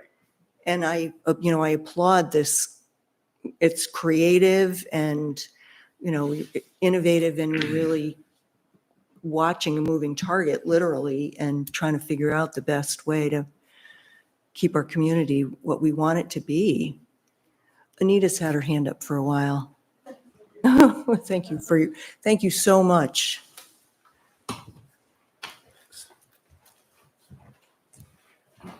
Anita Brosi Scott, on Ames Terrace at Rawson Avenue. Thank you for mentioning our street Yeah. and the stop sign issue. One thing, as a resident of a street that has speeding problems, it's hard to be patient. And these signed petition for, certainly for our street, we're coming up on 2 years. And then I'm seeing on the chart that it's still pending. So it's really hard for residents, especially in the summer, when this is a problem, to be patient and be understanding. I think what these guys have put together and are working on is awesome. I would like a better understanding of why it's taking so long. And I would like to hear ideas that they sort of started to talk about ideas of what traffic calming will be, because this report was mostly, we're getting data and this is how the data looks. And we've got data on one street and it's just like, but it's been 2 years. So that's a concern. And in our particular neighborhood, my concerns are multiplied by the issue of the pedestrian bridge delay and the knowledge that middle schoolers from behind us on Cobb Hill Road, from even Cobb Road and our neighborhood wanting to get to the middle school, it's actually a significant detour to go down Ames Terrace, but more significant is the safety issue of Ames Terrace, which is curved, has a hill, has no shoulder, and no sidewalk. Mm-hmm. And it just terrifies me to think that we're sending our middle schoolers that way to get to school now. I was confident that the bridge would be in, and I know, it's not your fault, I guess, but that the bridge would be in time for school. Now it's not. And how are we going to deal with that? So would the police department be willing to up the ante and improve issues on our street for those reasons? You talked about the stop sign that might need to come back in instead of just putting it sort of last on the list, especially with regard to middle schoolers getting to school. Can we look at that and get something in place before school starts? That's not giving you a whole lot of time, a couple of weeks. But it is a safety concern. Now that I walk my dog there, I'm, doing this when cars go by with the dog, and it's just, it's very Yeah. worrisome. So I would appreciate some action, and there are temporary measures that can be done. Stick a sign in the middle of the road. That's a very simple thing that just says slow down, and it's right in the middle, or something. Even if the car runs it over, at least it's slowing most of the people down. Very simple to do. Thank you. Thank you, Anita. Okay, any final? Okay, So who should people get in touch with if they're Right. making a request? So Right, is how are we- because I'm realizing, shoot, I haven't been complaining on Mechanic Street. So what is the correct action? So it goes through the planning department? So we email or call Jeremy? Yes. Yep. So, yeah, sorry, Shenley. Because also for people that aren't listening to this, can the police department be monitoring? Like, I didn't know that all these people are upset on Cobb Road, or can the police department be trying to monitor and then also let the planning department know? Yes, Maybe, they you know send- what? They send people, so anybody can contact anybody in the town and we'll make sure they get in the right place. That is quite a claim, And but okay. I would add that we are working on roads that people haven't submitted. We get complaints about other roads that, haven't submitted the full request for traffic calming, and we're dealing with those too. We're working with PD on those. Okay, Mechanic Street, please. And I would also add, as I understand, to deal with the issue Anita brought up, which is a very serious one, and the kids no longer able to Or go to adults. Rawson. It's a little scary for adults too, but yeah. I hear you. But as I understand, the school is prepared to pick kids up at that area, maybe at the end of Cobb Hill Road, and bus them over to. The bus works. They I mean, my rerouted kids go to last the year. middle school. They It's, Okay. it's, I just want to let there you is know a that bus they're- system. They're willing to do that. and able to do that. I just want to confirm that happened when the bridge went out. They rerouted, and they're picking up the kids on Rawson Avenue and busing them to school. They'll pick them up Kids- anywhere. I They'll mean, pick there's a them up bus. anywhere. So it was a request, and they're doing that.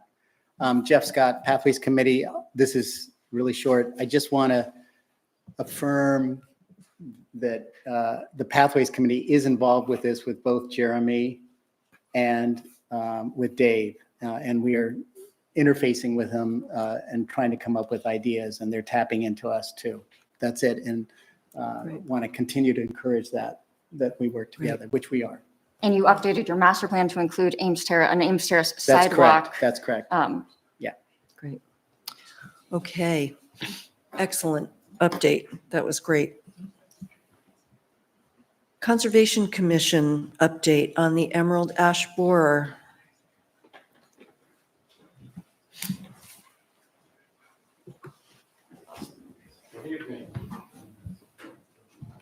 You have that presentation on your copy? I was just. I have a flash drive. While they're getting ready, Yes, I probably should have it added to my report, to the clarification that this Chris Nolan is not the owner of, oh, yes. I'm not a lot of things. I'm not a basketball player from Rockland. I'm not a movie director that won an Oscar. And I'm not an owner of another building besides my house on Claybrook Road. Good point. But given that was printed in the paper incorrectly, and actually the printed version will show it correctly, I at least wanted to make it abundantly clear that Excellent. many people have the same name. Yes. And that was an error that was done by the journalist. That's it. And he That's it. contacted me after I Absolutely. made the correction to him. But I wanted to make it abundantly clear. Good. So hopefully it'll show up in the minutes in the report section for me. Great. Thank you. Thank you, Chris.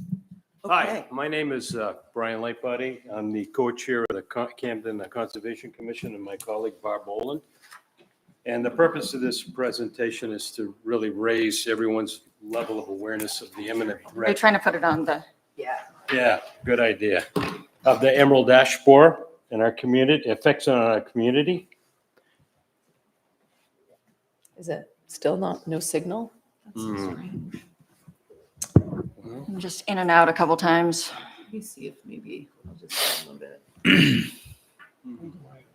I'm not getting any power from this. Okay. Good enough. If I said 39, I meant 43. You own no property on Main Street. I own no property on Main Street. He did change it within about an hour of, it's like, oh. Yeah, because you got like a bunch of, I know a few Yeah, too people, many I know guys. Holly contacted. Let's see if I can. Yeah. Now so hopefully like the AI world will Yeah, know now too. that there is no um, conflict of interest Yeah. in that regard. I was like, oh my God. When I saw that, Better? I knew. No? That's what happens when you only The tried read and true. the Yeah. documents and don't. Reboot. Yep. I think I was pretty clear in other meetings that we had as well. Yeah, and you'd think that would be the kind of thing you'd like double Before check it did the first. whole 'cause like. it Seems kind of, it'd Yes. be a red flag, but, Mhm. But if all you do is read One last one time. set of documents and last not time. actually, right. Yep. Any better? No. No. All right. Is there Well, that button we'll wing still? it. We'll wing it. We could try. well, your plugging it into presentation mine. is what we have in the packet. Yes. No, Correct. at least we can follow along. Yeah, you can see it, but everybody else can't. But we can always email it to Yeah, anybody who it's- wants it, and we'll just It's on wing the it. website now, it's on the packet, but Yeah, it is good to have the. Yeah, no, I'm. Okay, Just I'm going to get gonna started. say that anyone watching could look at this. So this presentation was put together by the entire Conservation Commission. Barb and I are just here to present it. Here it And, is. We're not entomologists, we're not expert pesticide applicators, we're just concerned citizens. So what we want to go through is sort of what our findings are to date, so that everyone, we can share this with everyone and give everyone a good basic understanding of the imminent threat we face here in our community. Can I just do, You can do this. oh, good, thank you. You I think can't see the slide, unfortunately. I think it's on Audra's. Yeah, Audra's, Oh, there Audra's you doing go. it. Okay. This is a very startling picture of Toledo, Ohio. The picture on the left is from June 2006. And the picture on the right is 3 years later. And what you're looking at is basically the mortality of the entire street's worth of ash trees in a matter of 3 years. The emerald ash borer unfortunately has a 98% mortality rate for ash trees, which is awful. And it happens to be the #1 most invasive pesticide threat we face in the United States. This slide is, this shows, it's a heat map of the current situation in Maine. And I didn't, there's some emerald ash borer penetration up in Worcester County, but I wanted to really focus down on the southern mid-coast area so you could get a better sense of what's going on here. But if you look at it, this provides guidance from the Maine Forestry Service. So this is Maine Forestry Service stuff. And it's what all the arborists in Maine use as guidance for them to understand what the threat level is in their community. And you'll notice the red circled area happens to be Belfast, and we're in the blue. The red is categorized as a general infested area, and that happened this year in Belfast. The yellow is a potential infested area, and the blue is called a quarantine area. Quarantined area is categorized as an area which is controlled by the state, which means that all the wood, ash, the ash tree, ash limbs, everything is controlled. There's no firewood, ash firewood that can leave those areas in an effort to try to control the rate of infestation of emerald ash borer. But I think the takeaway message on this particular slide is we're 16 miles away from Belfast as the crow flies. And that's pretty close. And one of the things the Forest Service told us was that it's probably already here, but they haven't found the insects in the trees yet. Yeah. So it's because it's west of us, it's just heavily infested south of us, and now it's north of us. So they just haven't located it here yet, but it's probably here. A quick question then, when it comes to stating it's a quarantine area, are you saying what people could do is if they're going to buy wood, is to not buy wood from an infected area if they're containing ash? Is that something people can do? Or is what was meant by quarantine? Good question. If you look at the Maine Forest Service website, there's an entire write-up on the rules and regulations in a quarantine area. But the short message is that no ash material, logs, bark, limbs, leaves can leave that area and go into a non-quarantine area. So that's. In general, you shouldn't take firewood outside of 15 miles from your home at the most. So, but we'll get to if the trees are really infected, if we get to the place where we're in the infested area, it's even smaller. So that comes a little bit later. And so. Chris, we had Alyssa Gregory from the Maine Forest Service. She's our designated forester contract for Knox County. And she spoke with us, about a month ago? Yeah. She gave us a webinar, Yeah. provided. Zoom. So, was very gracious with her time. So we've tried to utilize the Maine Forest Service as a resource to help us out. And the Maine Forest Service guidance, this slide's important because it gives people a better idea. So what do I do now? And the Maine Forest Service guidance is that if you're within a 10 to 15 mile zone of an infested area, they recommend that your ash trees, whether you're a homeowner or a municipality, be treated with pesticides. A pesticide could be any of a number of things, but if you're outside that area, they recommend for now that pesticide treatments are not recommended. Until we know it's Sorry, here. Bob. Yeah, until we know it's here. And the reason for that is that the pesticide treatments have a limited lifetime in the tree. Some last up to 3 years, some last a year, depending on which one you use. And I think the Maine Forest Service is just sensitive to the fact that you don't want to use a pesticide recklessly if you don't need to. The other thing is many of these pesticides, it's not a death sentence for an ash tree if it gets infected with an emerald ash borer if you get it in time. The tree canopy can be up to 30%, believe it or not, dead and pesticides can actually turn the process around and save the tree over the course of years. Really? So Oh, I it's didn't know Up that. to. up to. Some say yeah. 20, but Yeah, so it's not a death sentence, but it's not good either, right? So, and just as another data point, the primary source of input for our ash trees infected are arborists that work in ash trees. The people you see around like Timbercliff and, blah, blah, blah. You see them all over the place. So they're the ones who find it. they're the ones who generally find it right. Do you want to say something, Bob? I know I'm hogging up the airspace here, but, okay.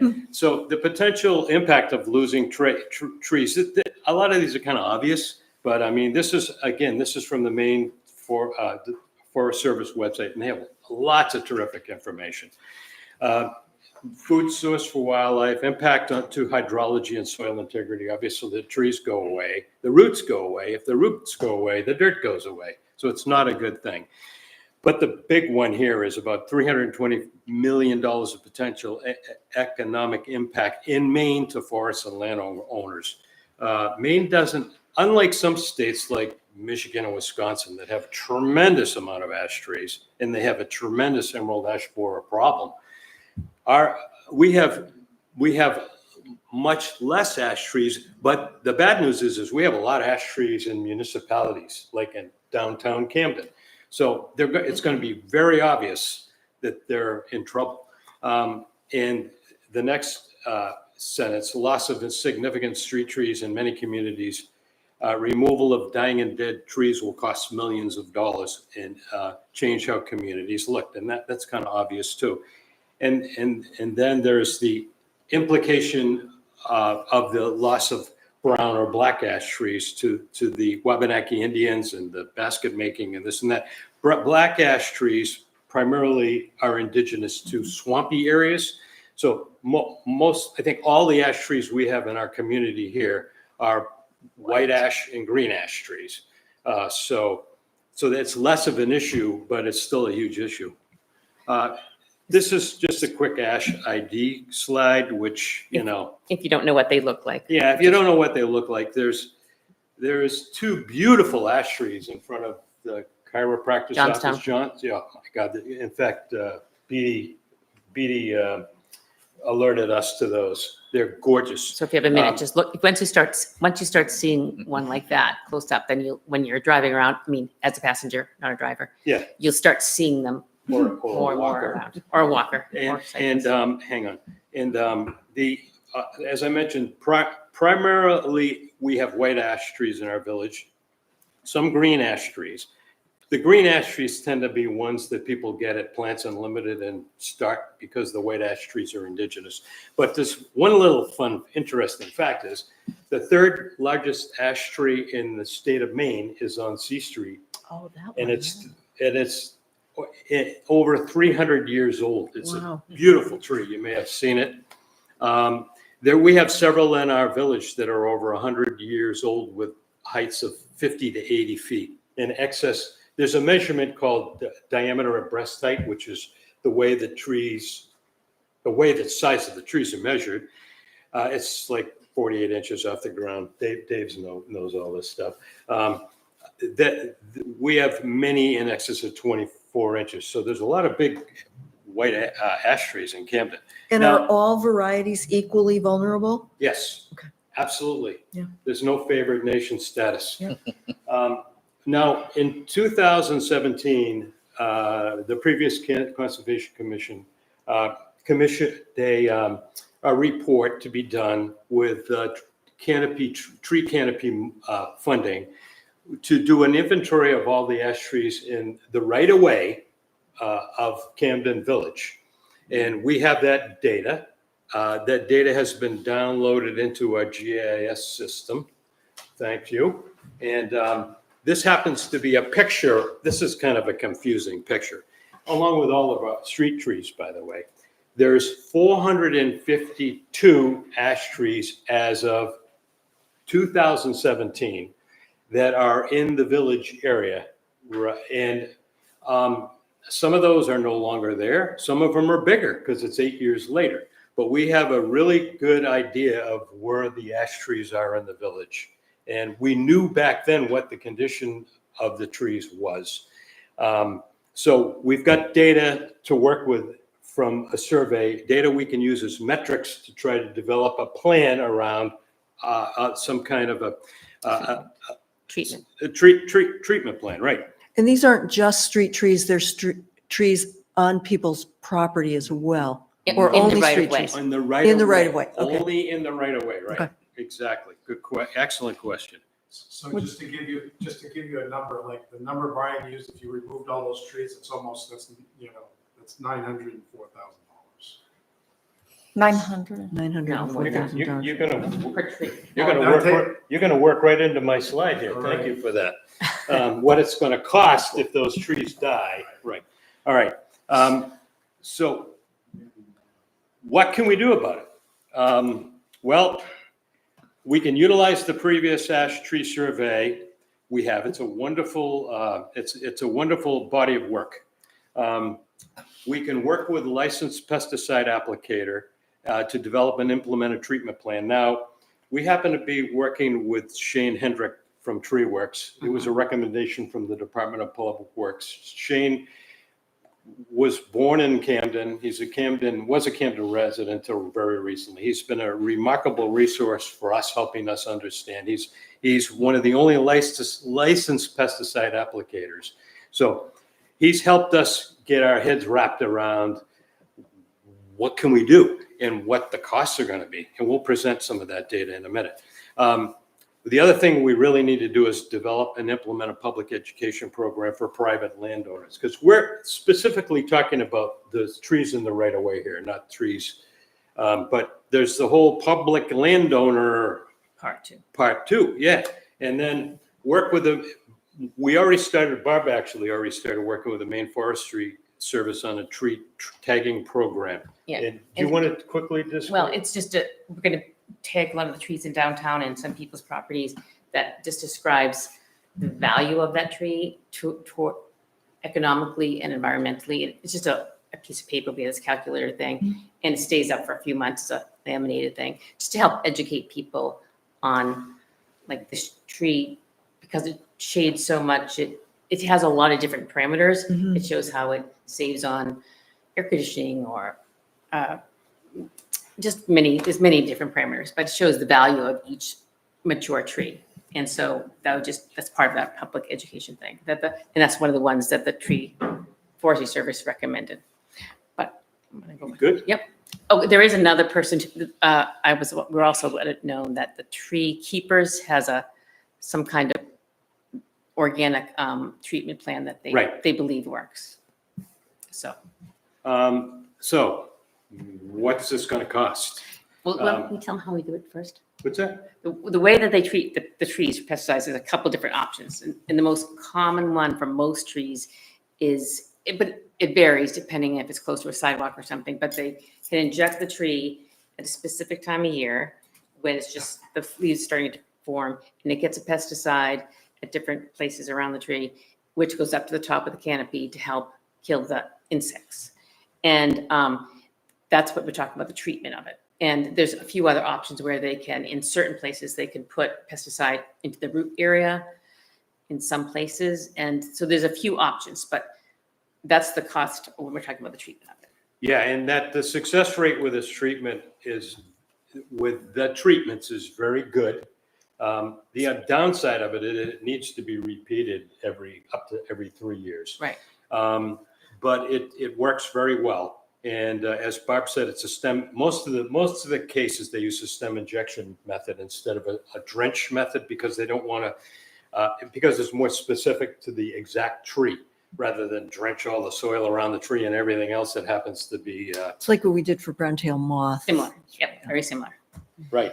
And you have to get it, but you have to get it early. Yeah. And if like I said, if the canopy is more than 30% infected, then it has to be taken down. And the cost of that is much, much higher. Yeah, and if you look at this pragmatically, there's two choices. There's only two choices. There's not a third choice, unfortunately, and it's very inconvenient.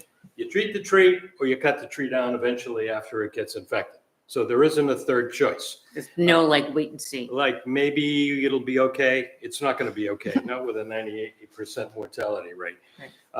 So the cost estimate that was developed, which is a bit of a scary number, but it's a number, $90,000. That's based on treating 100% of the trees, as the report stated. Some of those trees don't exist any longer, and there's some of the trees have grown. And those calculations were done using some mathematical gymnastics based on how many dollars per inch it costs to do the treatment, what the total diameter of breast height of all the trees in Camden Village are. The number happens to be 75,006 inches. So you multiply 12 by that, you come out with $90,060, which is where the $90,000 came out. And that would include resurveying all the trees, triage and preparation. Some of the trees probably can't be treated, not because they got emerald ash borer, but because they're not in very good shape to begin with. Ash trees tend to split. And the reason we know this is because we spent a lot of time with Shane and he explained it. We actually rode around with him and looked at some of the trees. Yeah. And it also include the appropriate pesticide treatment and monitoring for up to 3 years using today's best practices, okay? And what's that mean? we're not recommending what pesticide to use. We're not authorized to do that, the Conservation Commission, but that would utilize the Maine Forest Service guidance. They have a lot of information on this, as well as the thoughtful input from the pesticide applicators we would work with. Okay, so now, any questions on that from anyone? Yes, sure, if you want. Well, no, I mean, She has to have. Yeah, if you've got Sorry a about question, that. you need to come She up. needs to maybe be mic'd. questions from the public. Maybe we should wait until the end for Yeah, questions. let's Yeah. just wait, can we just wait until, because the information might come up. Yeah, let's Answer just your wait until the question. end for questions. That's what they make me do. Let's skip this one, I think. What's that? So I think we skipped the second one. Which one do we skip? Skip to that one, I think, where you said infestation. So, Okay, so, so if we don't treat the trees, and if they get infested, and then they have to be removed, they're more likely to cost on average somewhere around $2,500 to $2,500 to $3,500 per tree to cut down. Plus, that's just getting cut down. Then all the wood would be left there, and then Dave and his crew would have to go pick up all those logs and remove them someplace. And then they have to go to a quarantined area that's fenced in and not in the area of the trees on who knows where, probably some land we have to acquire or something. It's expensive. And it can be very expensive for the town to Yeah. have to remove the trees. So yeah, and these numbers, by the way, we looked at what Bangor did. Bangor has quite a extensive plan. These numbers are exactly in line with what they're currently going through, because they've got a huge problem. They're also saving a lot of trees, which is great. And the potential, so the bottom line, the potential cost to the town would be in excess of $1 million, close to what Dave said. Yeah. Based on, again, some mathematical gyrations, which now it's not going to be one day you have to pay $1 million. It's going to be $1 million over like 5 years or something like that, right? And then, of course, there's the aesthetic and economic value to the village. And we haven't even discussed replacement costs for new trees if we chose so to do that, right? Anything else? Barb? No. Dave? Good job. Okay, recommended next steps. Now, these are our general recommendations. Secure funding for treatment of up to 100% of publicly owned ash trees. Sometimes people ask this interesting question. Well, what if we decide when to treat it, we'll cut it down instead? Well, guess what? It's going to cost you $200 to treat the tree. It's going to cost you $2,500 to cut it down. What would you like to do? Right? I mean, it really does make sense if the tree is treatable to treat the trees.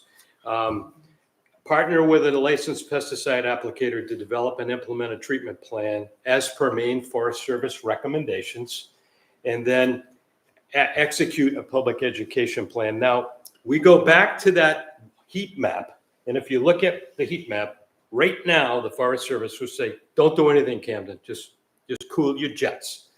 But I think give us another 6-8 months, we're going to be in the potentially infected zone. or the infected. So we don't have a lot of time, but it's not like we're on the total cusp of, Right. we got a huge problem. We got a little bit of time to think about it, but not much. So, So this is basically the heads up. yeah, this is the heads up, and that's it, folks. And we'll love to answer any questions you Yeah, might have. Again, we're excellent. not experts. We're just concerned citizens like everybody else. How often reapply? Every 3 years. About it. Now, if you, Cost is forever. Well, well, it moves out of areas yeah, eventually. here's the spin on that, right? It buys you time, and I've read a lot about this, because 3 years from now, things are going to be different. The cost to treat the trees in 2017 was actually a lot more than it is now. So optimistically, things might be better. Pessimistically, they might not. Now, again, if you do the math again, $2,500 for to cut the tree down, without getting into internal rate of return and all this other mathematical stuff. If you just divide 2,500 into I mean, $250 into 2,500. You can treat the tree 10 times before In 30 you haven't paid to cut it down yet. So, I mean, you know, so That's it's, come down a lot. That, the Conservation Commission, like, went back at that other presentation, they had told us it was gonna be $1,500 a tree, and they wanted us to start setting aside, it was like $200,000, and so that's great that that's come down so much. Yeah, and I think there's some, there's also some biological controls. That's what we're working on, yeah. We worked with the Maine forester, her name is Aline Turling, I think is her name. We also have other things going on, like hemlock woolly adelgid, beech leaf disease. And I don't want to sound like the Grim Reaper here either. I don't want to get into that, but because it sounds awful, but it's not. This is by far the worst threat. But the Maine Forest Service is on top of, as best they can, all of this stuff, and they've been extraordinarily helpful. So I'm sorry, you go ahead. Yes. In that inventory, that's just public That's trees. just public trees. So do we have any sense of how many ash trees are on private property? And subsequent to that, if we treat all the publicly owned ones, but nobody treats their privately owned one, can it recontaminate in that process? I mean, and all I saw on your map was the village, not. It would protect the tree you treat for about 3 years. And if the tree sitting next to it has not been treated, that treatment, because it's in the veins, is sufficient to keep most of the ash borers out of that tree. It's not like the vaccines where you have to have a herd immunity and you're jeopardizing. Well, your- but that they're not, even if they hop from one tree back to the other one, they're still going to It's get. bulletproof. Now, I know that sounds like an exclamation, but I mean, the tree is, so there's a whole bunch of other strategies for forests and forest management where you can't treat all the trees. Right. It's just totally unrealistic. So what you do is you treat a grove of trees and you don't treat the other trees. But if the trees die, they don't necessarily have to be taken down. They're in a forest somewhere and they fall down, which isn't good either. But I mean, And this is an insect rather than a blight. It's not a Insect. disease that's It's an insect. spreading. So Yep. if those insects get in a tree that's treated, they die. they die. Mhm. And then there's also, we talked about this a little bit, there's like the orders of magnitude, if we enter into some kind of an agreement and we figure out what we're gonna do, we could make that kind of available to private Right. landowners, and probably at our rate, which would help them, because Yep. Right. they'll also have to bear the burden of having to cut these down, and I think they'd rather treat it probably than they would want to cut it down. A lot of people just like having the tree. A lot of people don't want to pay $2,000 to cut something down that they like.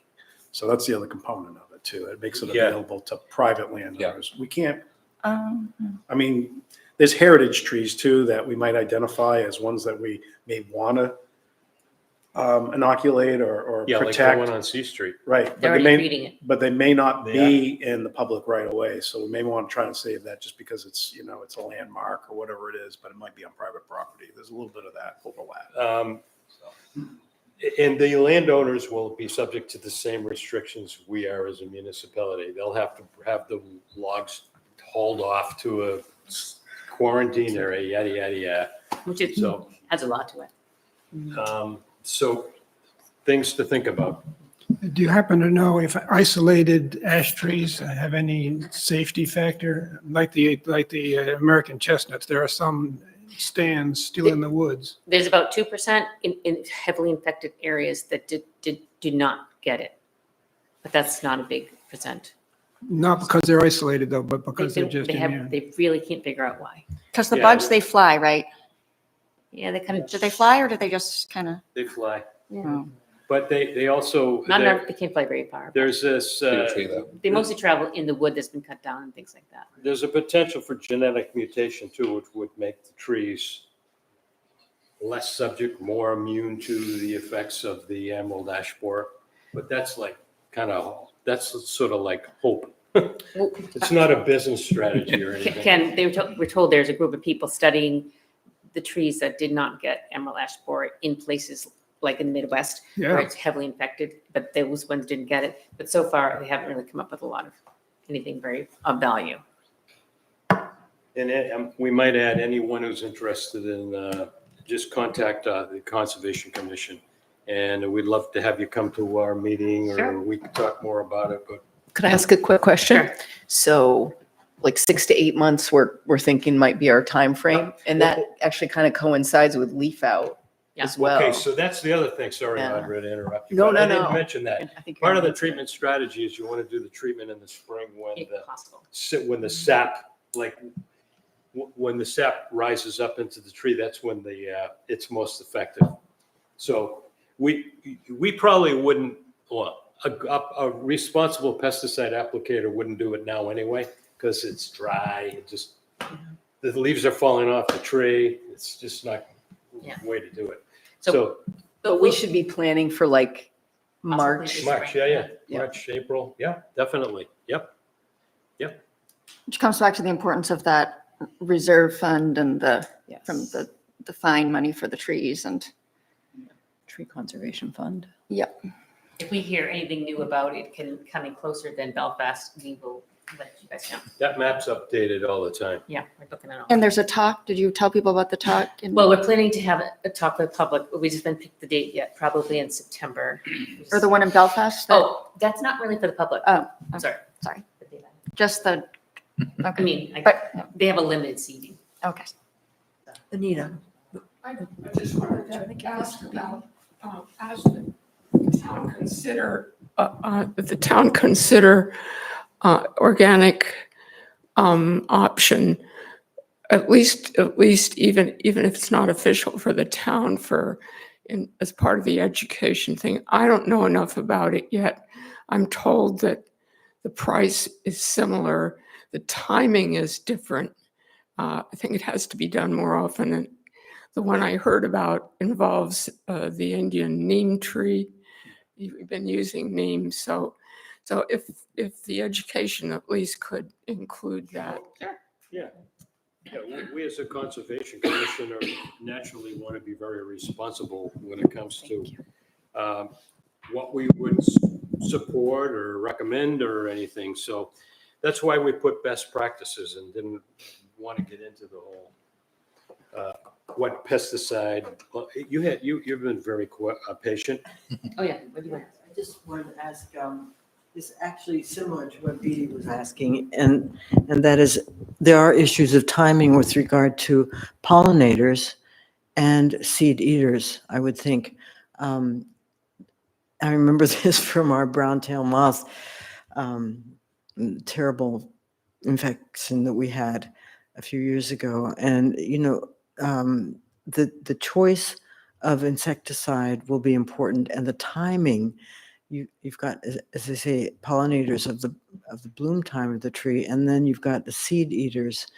The seeds are samaras like maple, winged maple leaves, and There's only ash. We're only talking about ash trees. I understand that, but what I'm saying is that the seeds that the ash has are samaras. They're winged seeds like a maple seed, similar. And I'm just looking this up. It says those seeds are eaten by wood ducks, northern bobwhites, turkey grouse, finches, grosbeaks, cardinals, fox squirrel, mice, and many other birds and small mammals. So we're not just helping the tree, and I do favor saving the trees, but we also have to be very aware of the animals that will be impacted and the birds. But And in a long range situation, we treated an oak tree was badly infested. And I talked to lots of people about it before I did it. And they all said one season of getting treatment and saving the tree is better than having the tree be killed. right. So that It's a balancing act, but I know It would be nice that, if you could, I know you'll be looking at that. Yeah. Just, especially the timing, like you're saying. If it's in spring, then what about the pollinators? Can you wait until after the bloom? And I don't know how It's you a do that with a balancing whole act. town's worth of trees, but Yeah. that's certainly something to keep on. we discussed it. so thanks for your let's- consideration. Great, thank you so much. Wow. I Any- think we're no going to more wrap questions? this up.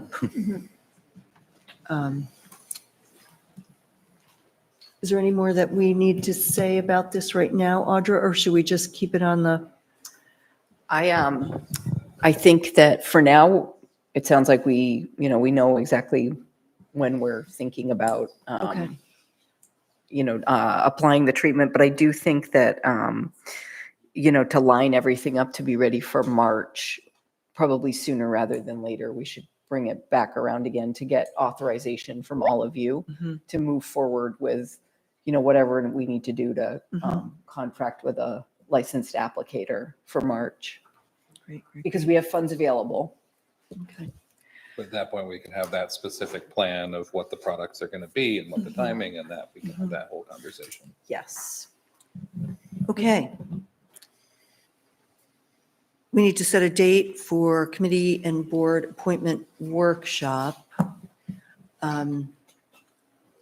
Ken did point out that we don't have a meeting the Tuesday after Labor Day, but we might have people already kind of reserved that time since we don't have a meeting, or I know that the committees are looking forward to.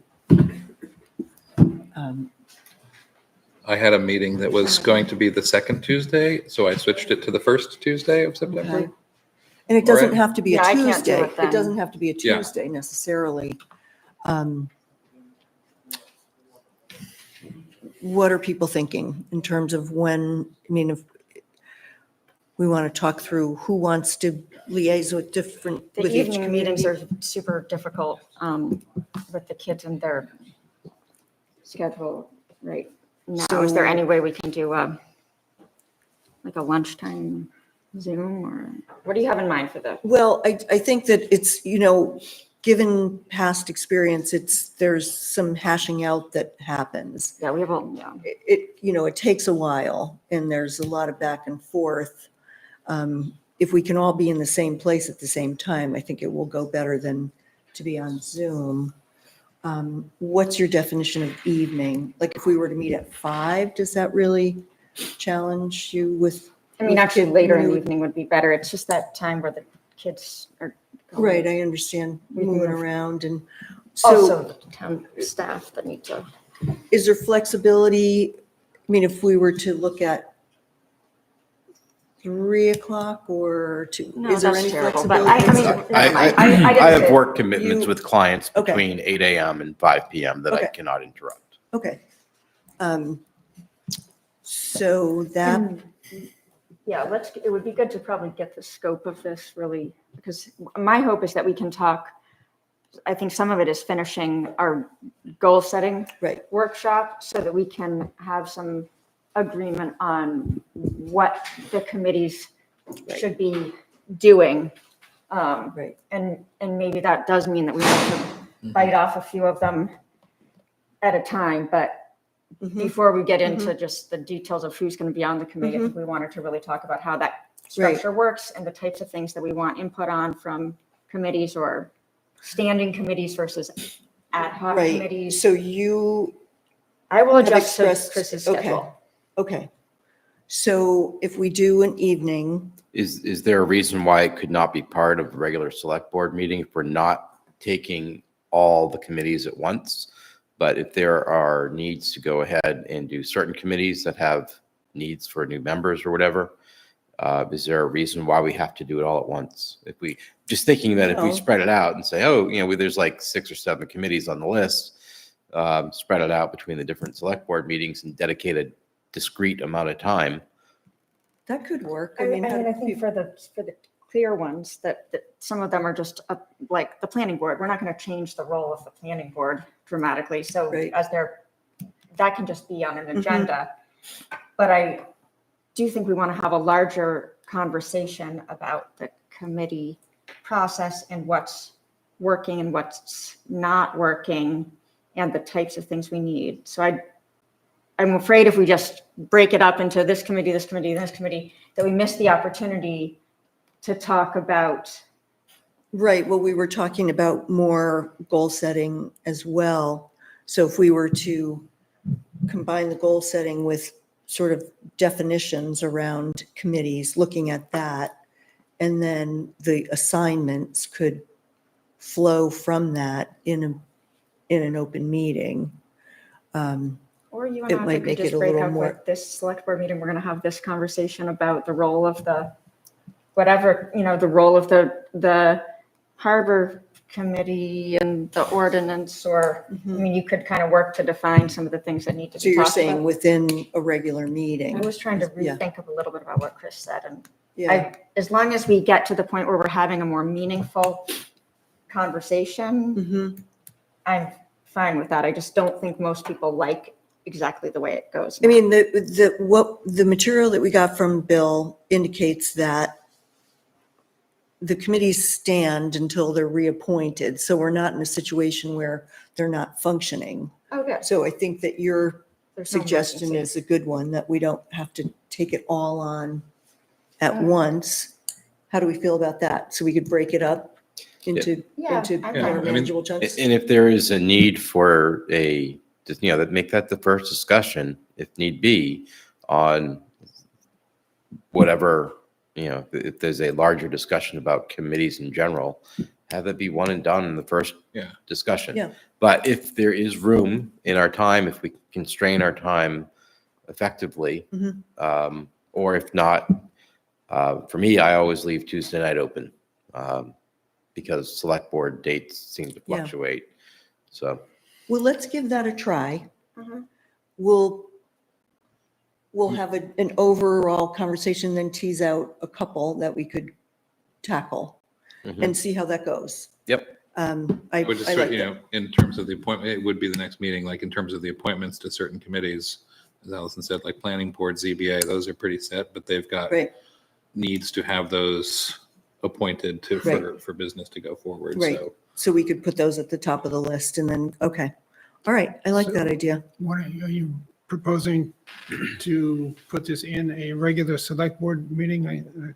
The committee and board appointment, yeah, we're gonna fold it in as we've done, it's always been done that way in the past. But we don't have to do it all at once. We don't I have don't to think do there's it a all at reason Right, I to think do it that's all the at problem, once. is trying to do it all at once, Right. and it's just, Yeah, it's just too much. okay. And then we can look at a time to, we had more questions that we wanted to bring up around goal setting and I've asked if you could all look over the select board guidelines, bylaws, and see if there are any particular issues that you feel need to be addressed. Because I don't think we should put aside a lot of time for it if it's working. But if there are changes that you see, by all means, let's make note of those. And we'll go from there. And Is see that if a there's workshop or a regular select board meeting? Well, I think it was that we don't, unless somebody's going to go through and make notations about things that you want to change, that it doesn't make sense to have the workshop. Like, I think anybody can go and tell Susan that, I want to propose to have these changes on the Yeah, agenda, and and we can let them- then we would look at it then. But like, I don't know, do you have, I'll admit, I haven't, Yeah, I've I got a don't- couple of concrete things. I don't have- you do? Not the whole 3 pages worth, but a couple of things. so. Yeah, if you would pass those on to me and then we can incorporate them into a discussion, whether it's at an open meeting or Right. in a workshop format. But I think that, just be sensitive to scheduling and, we don't need to belabor things if they're, well, it might be that we have, in the fall, there's a meeting that the business meeting is lightly scheduled and we just Right. adjourn the business meeting and shift into Pile in a a few workshop of on a those second. things. Yeah. I Okay, have a question. I know that one of my assignments is to finally get through with the traffic piece, whether that's an ordinance or policy. I can't remember the difference. And if it is an ordinance, does that need to be voted on? Okay. It is an ordinance, but it doesn't need to be voted. Okay, but so I the was just- Select board does. Okay, so I was just curious in thinking about, if it needed to be voted on, then when would that need to be done? So that it could be as part of the next election. So it doesn't need to be, so I don't need to worry about that particular thing, but instead get it done so we can get it over with. Is there, so nothing in the, I knew there were certain things in the traffic ordinance that we had to decide ourselves, but nothing in the Traffic. It's all, you all have authority over the traffic code. Oh, sidewalks, I'd like adults to be able to ride their bikes on the sidewalks. aggressive. It's not yet. Okay, let's not get in the weeds now. We'd We've like still to- got a yeah, couple. we've got- Yeah, We we've still got a gotta couple. schedule these. Oh, right, yeah. Yeah. So when it comes to scheduling, I'm going to be away for much of September. I'm Okay. leaving on the 5th, so I will try to log in on my phone on Zoom. Okay, But the two meetings, the two official meetings, which are not the first and third, they're the second and fourth Tuesdays in September, I will do my best to attend, but it's always awkward. It's much easier being here in person. indeed. All the more reason to kick the can down the road. Right, we can wait. Okay, let's get on with our final order of business, which is the 26 Harbor Road revocable license request. Now, is there any issue in the way that that license request is, which is basically to put in a path, right? Is there going to be an introduction to this? I was gonna say, yeah. But with that, is there any issue that that path is going over a right of way? The road extends Well, to that's beyond the path, the request. and I guess from my experience living on Route 1 right now, that path, I could see needing to get dug up someday, just like the end of my road 4 times. What's the biggest issue with this? Yeah, let's, So ahead. would you like me to go? So Yeah. we have a number of harbor access points, and they're really the only areas where the public has access to the harbor. And this area is particularly important because there's very few ways for the public to get to Sherman's Cove outside of Harbor Road, Marine Ave, and Sherman's Cove Road. And Marine Ave right now is the best access point out of the 3 of them. Harbor Road has potential to be improved, and a lot of the improvements that we would need to do to both the right-of-way as well as the pathway that goes down to the beach would be hindered by additional amenities that are in the public right-of-way.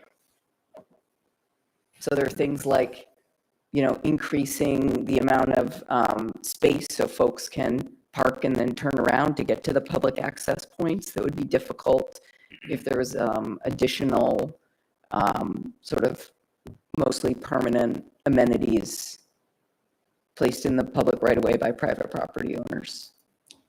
So I drove down there just before our meeting tonight. And I noticed that there's new grass that's been planted and caution tape right on the edge of the road. And then right at the end, there's that granite pave area with that gate, which I assume is on your property. But is that the turnout? Is there a turnout there?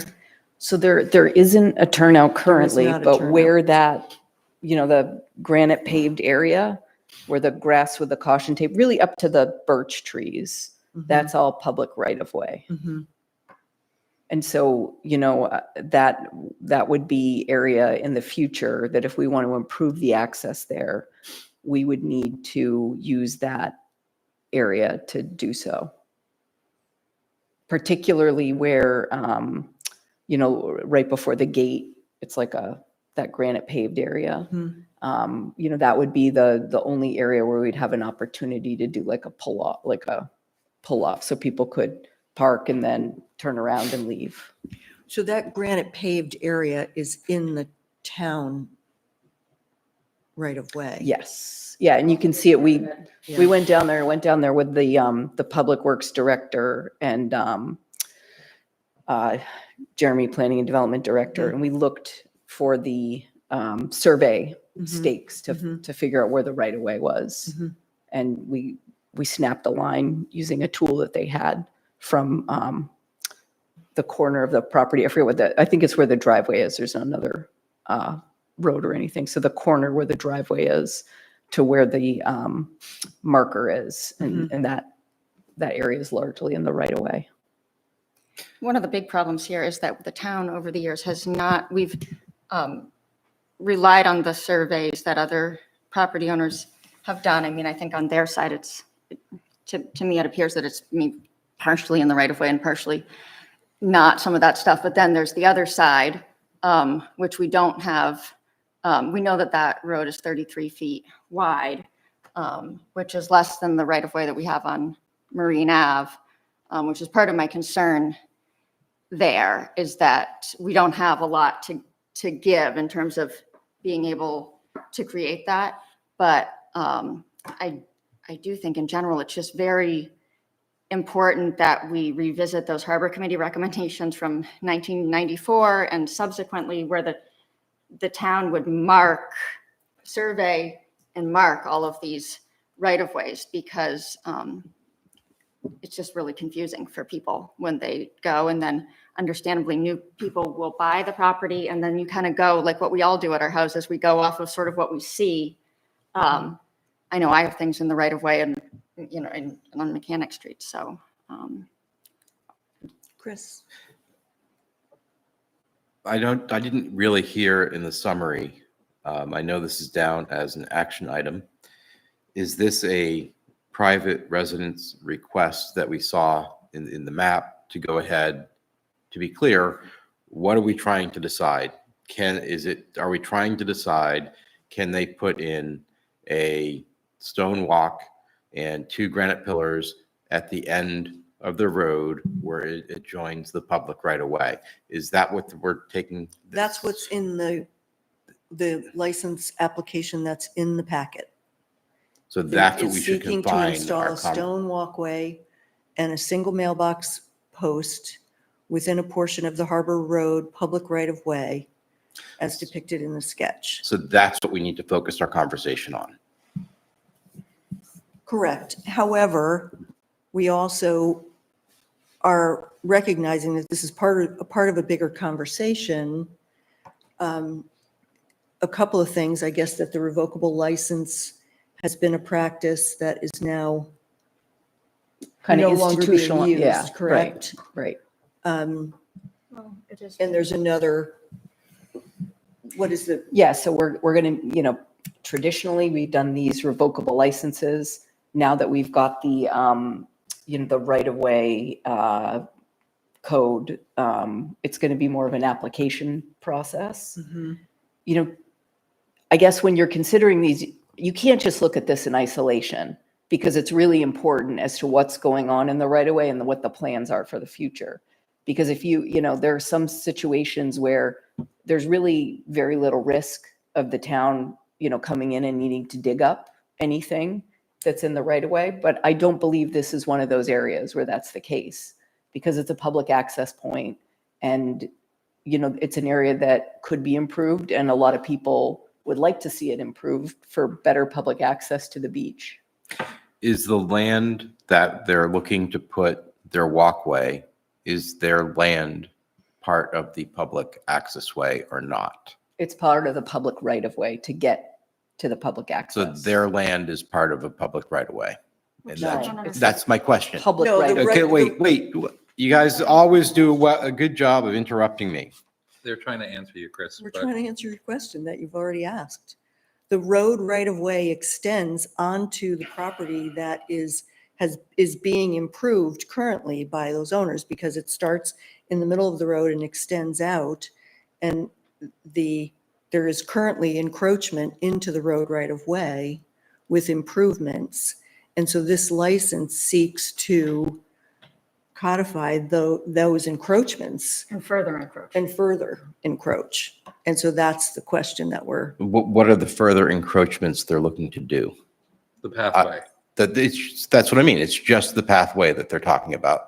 I think it says a mailbox. Well, there's the mailbox as well, but the pathway is sort of the larger, and that pathway would extend into the right of way, which is on their property, but it is the right of way. Oh, no, we actually, I think in Harbor Road, I think we have fee ownership, but But just to sort People of park verify. there now. I mean, and- it's where people try to park. I Yeah. think we're all kind of trying to, we could talk about this for a long time. Sometimes the select board has been looking at these for years and years, and they look at it and they say, this is going to have no impact or some impact, and they just decide whether to say yes or no. I think you're right. My vote in this case would be to say no, just because I don't feel that the town has space to give. There are other places where I would think it would be a non-issue, but. But a walkway like this is like everybody else in town. You have a driveway or a walkway which runs down to the paved road.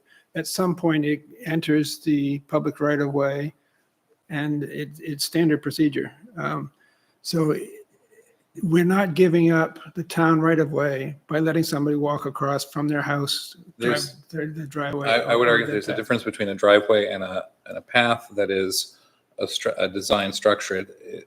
Because your driveway is your access and it's your right of way. And this, where we're talking about an area that everyone is talking about making some area there for parking. This is exactly in that space where people are already parking. And if it's, now we have, people are going to, like, my concern is that if there's a nice stone path there, people are going to park on it. To your question, even if it gets plowed, like, then you start having somebody's been parking on it, the stones are moved.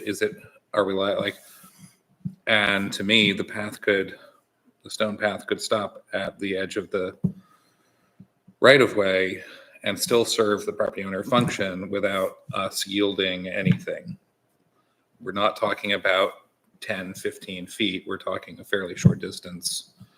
To me, the mailbox posts are not a significant challenge, but that stretch from their driveway down to the access point, that's where.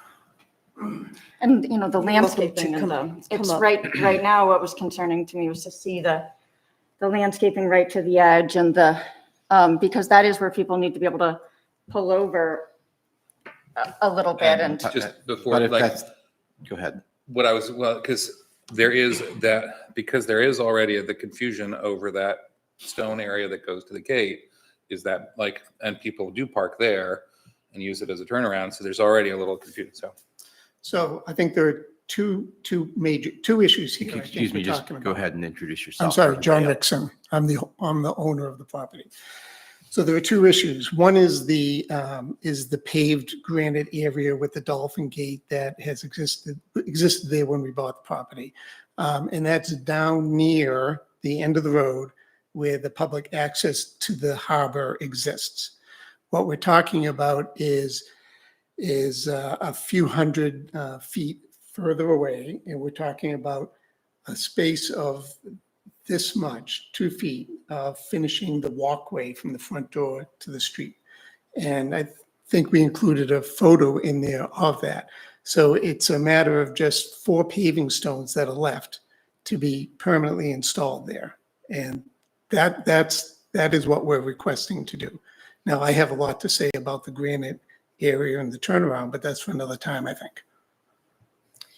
And now, what about the landscaping that has been added in the right of way, and then the caution tape? Right, the caution tape was put there. So the landscaping in that area has existed there let me finish here, Okay. please. The landscaping, it was fully landscaped when we bought the property. What we did is we augmented some landscaping there. We put some more planting in there, but it was and it might in fact be, part of that might be in the right of way off there. The grassy area, we wanted to stabilize that area where the swale is on the side of the road so that it would, we could grow some grass there. Now, the caution tape there was temporary to allow the grass to grow and to get established. We didn't want people pulling off the side of the road into mud, into dirt, and turning it into mud. But that's where people park. I mean, I understand it's the And tendency people to. have parked there. What? And people still park on that side of the road there. But we just have less space to do it. You're not doing anything different than everybody else does. It's just happens to be in a highly coveted area where we don't have a lot of space to give up. And so I just think, and then I noticed there's been a car that's parked Yeah, pretty that's much my at- truck.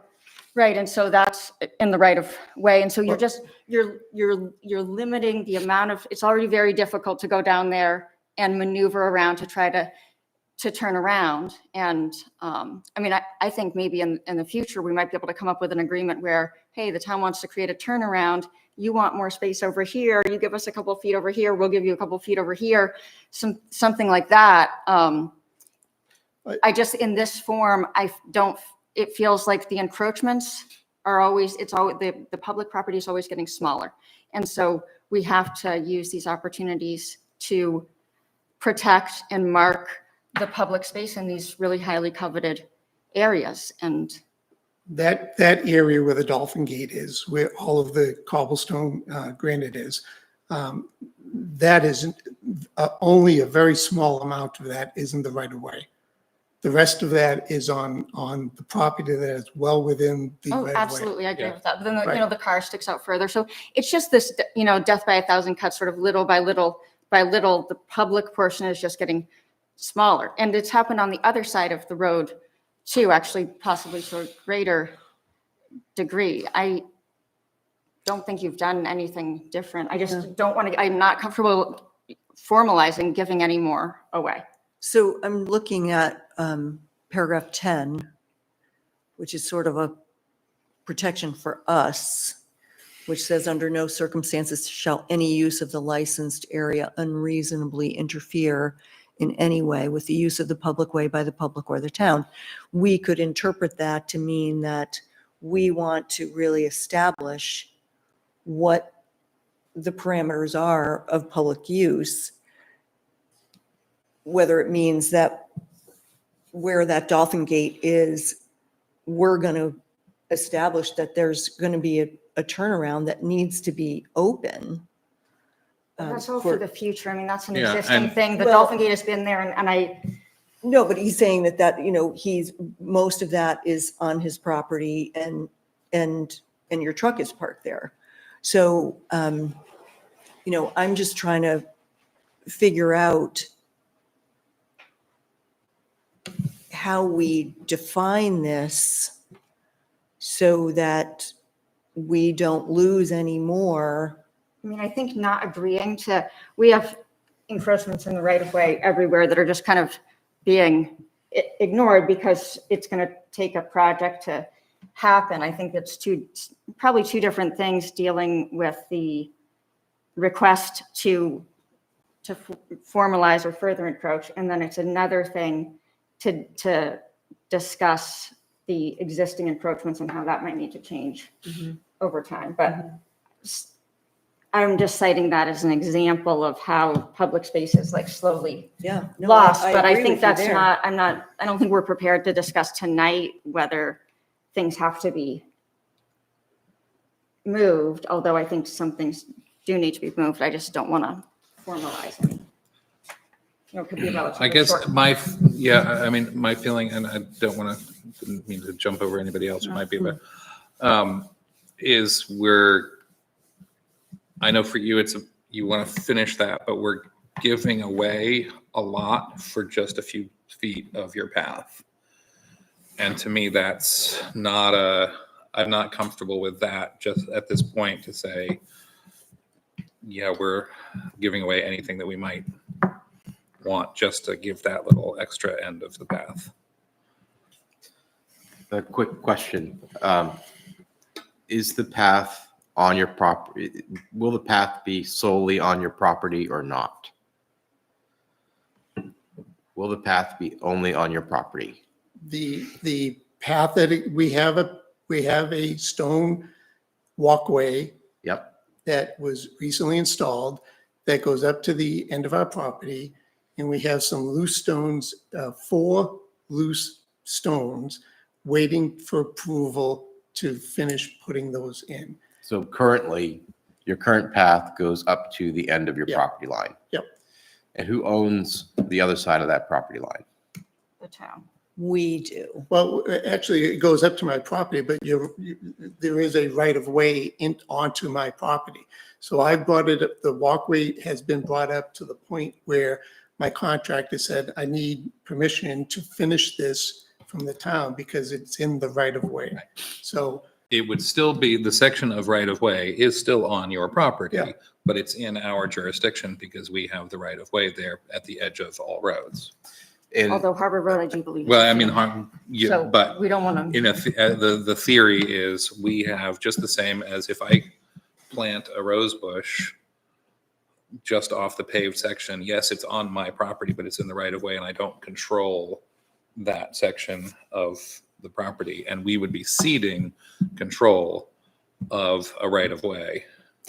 though all we would be doing is putting. It's only in- 4 stones, but Excuse it's- me. What we would be doing would be allowing him to put stones that other people could also walk across, right? It's not like it's gated and people, it's not going to, in other words, I don't see how a walkway would hinder people from walking. Well, that's what I'm saying. I agree that it's a very small piece, but the walkway is, you've put the walkway in. You can walk down the walkway and walk into this road from there. But for us, as a procedural step to grant this right of way is opening up it's chipping away at our protected space, and particularly in a protected space for the public that is one of very few key aspects. And I look at the other access points around town that we're already seeing them chipped away at, and it sets a precedent that's going in the wrong direction for me, for a very small. But how does having a walkway hinder people from walking?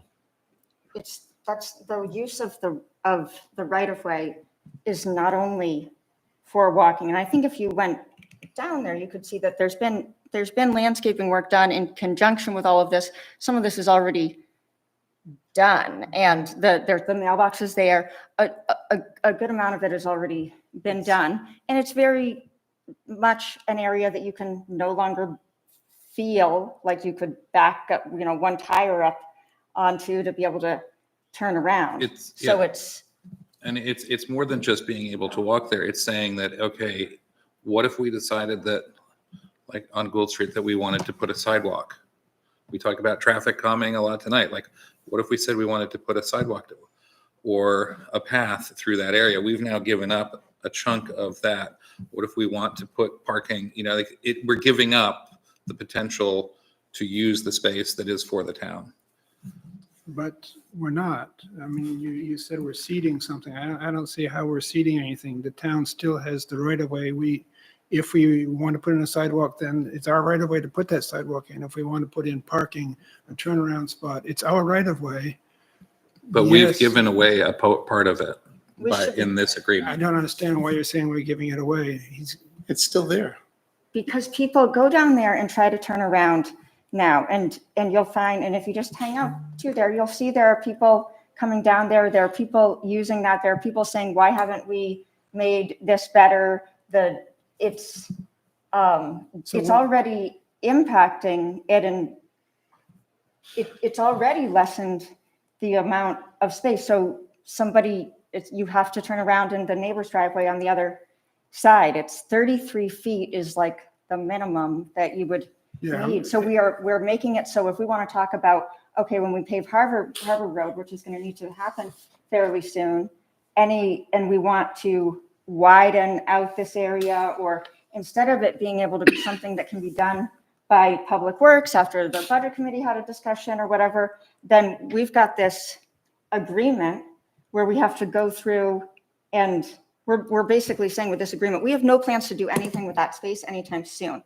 And the public over time has come and asked us really to work on making the public access points more accessible. So this is us saying, we have no plans to improve that for the public anytime soon. And that's my issue with it. So it's been a long time since I've been down Harbor Road, and I cannot visualize it. If you would like me to agree that parking and turning around is an issue that is affected by this, I'd have to see it, because I think you should. looking at the images and the text, I guess, and so,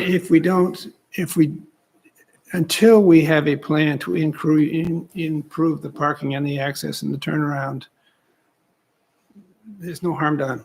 There's a, again, I recognize it is a very small project, but it's setting a precedent to start saying that anyone who wants to encroach in the right of way can for any project, and particularly in high priority areas.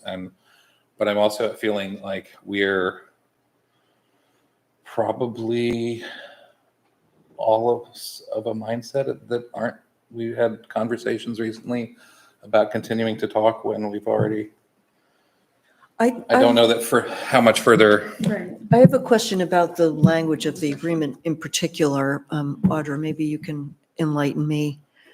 Paragraph 6, this revocable license may be terminated by the town for any reason or no reason upon 180 days written notice from the town of Camden to the trust at the address written above. So if there were road improvements, we would be bound by 180-day, which is half a year, Yes. written notice in order to proceed with anything that we, Yes. and would that include paving? I'm just looking at how constrained. Yes. and there are so many of these around town, and I agreed to a few being on the select board, not really thinking about it, and then had people hammer me later because they told me, you didn't realize that what you were doing here, and they were right. I didn't. We've taken one back since I've been on the select board, and that was Painful. painful. And that whole area can be beautifully done. You guys have done a beautiful job on a lot of that. It can be done in a way that just stays out of this area. It's just it's going to be much better for everybody because people do need to turn around. And so again, excuse me, but again, we're not talking about the turnaround, the proposed turnaround that hasn't been planned yet. We are not talking about widening the road, which has been discussed but not planned yet. That's another discussion. What we're talking about is being able to put 4 stones from the end of the walkway to the road so that when people come, they don't have to do this. well, your driveway, you actually have you have multiple Yes, we do. driveways Yes, we do. there. So that's not something that people have used ever. You have the other way of getting into your property. Right now, the changes that you've already made impact. When I went down there to try to find a place to park, you can't open the door next to the caution tape. I would have been able to take one wheel along there. There's already been. I'll take the caution tape and stakes down. But I think, You understandably want to protect that. When you make something that looks so nice and it does look really nice, you're going to want to protect it. And like, they're on just the logistics. Yes, people are going to park there. People are going to park on those stones. They're going to get bumped and moved. That's a piece that then I just sort of feel like we're at a stage of knowing where most of us are. Well, then let's not prolong it. I mean, if you're not going to approve it, then just go ahead and say you're not going to approve it. Well, what I was trying to get to was I was thinking that maybe we should. Do you want to make a motion? Well, I think we have it has to be, is this one of these ones that has to be a positive motion to approve the. To approve the, oh, so it's like if we don't. So I would move that we not approve the revocable license not accept the revocable license for 26 Harbor Road. I'll second that. So if we must vote tonight, I would vote to not approve the not approval. So are you calling for a vote? is there any further discussion? I've already stated my point. Okay. All right, so all those in favor of not granting the revocable license?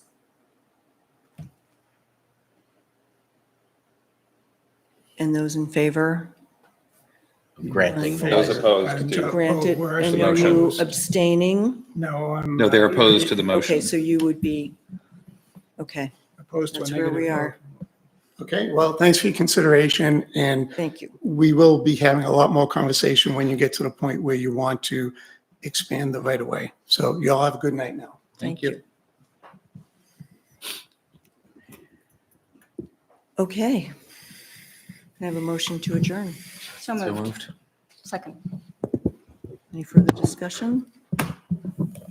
Seeing none, we are adjourned at 9:10.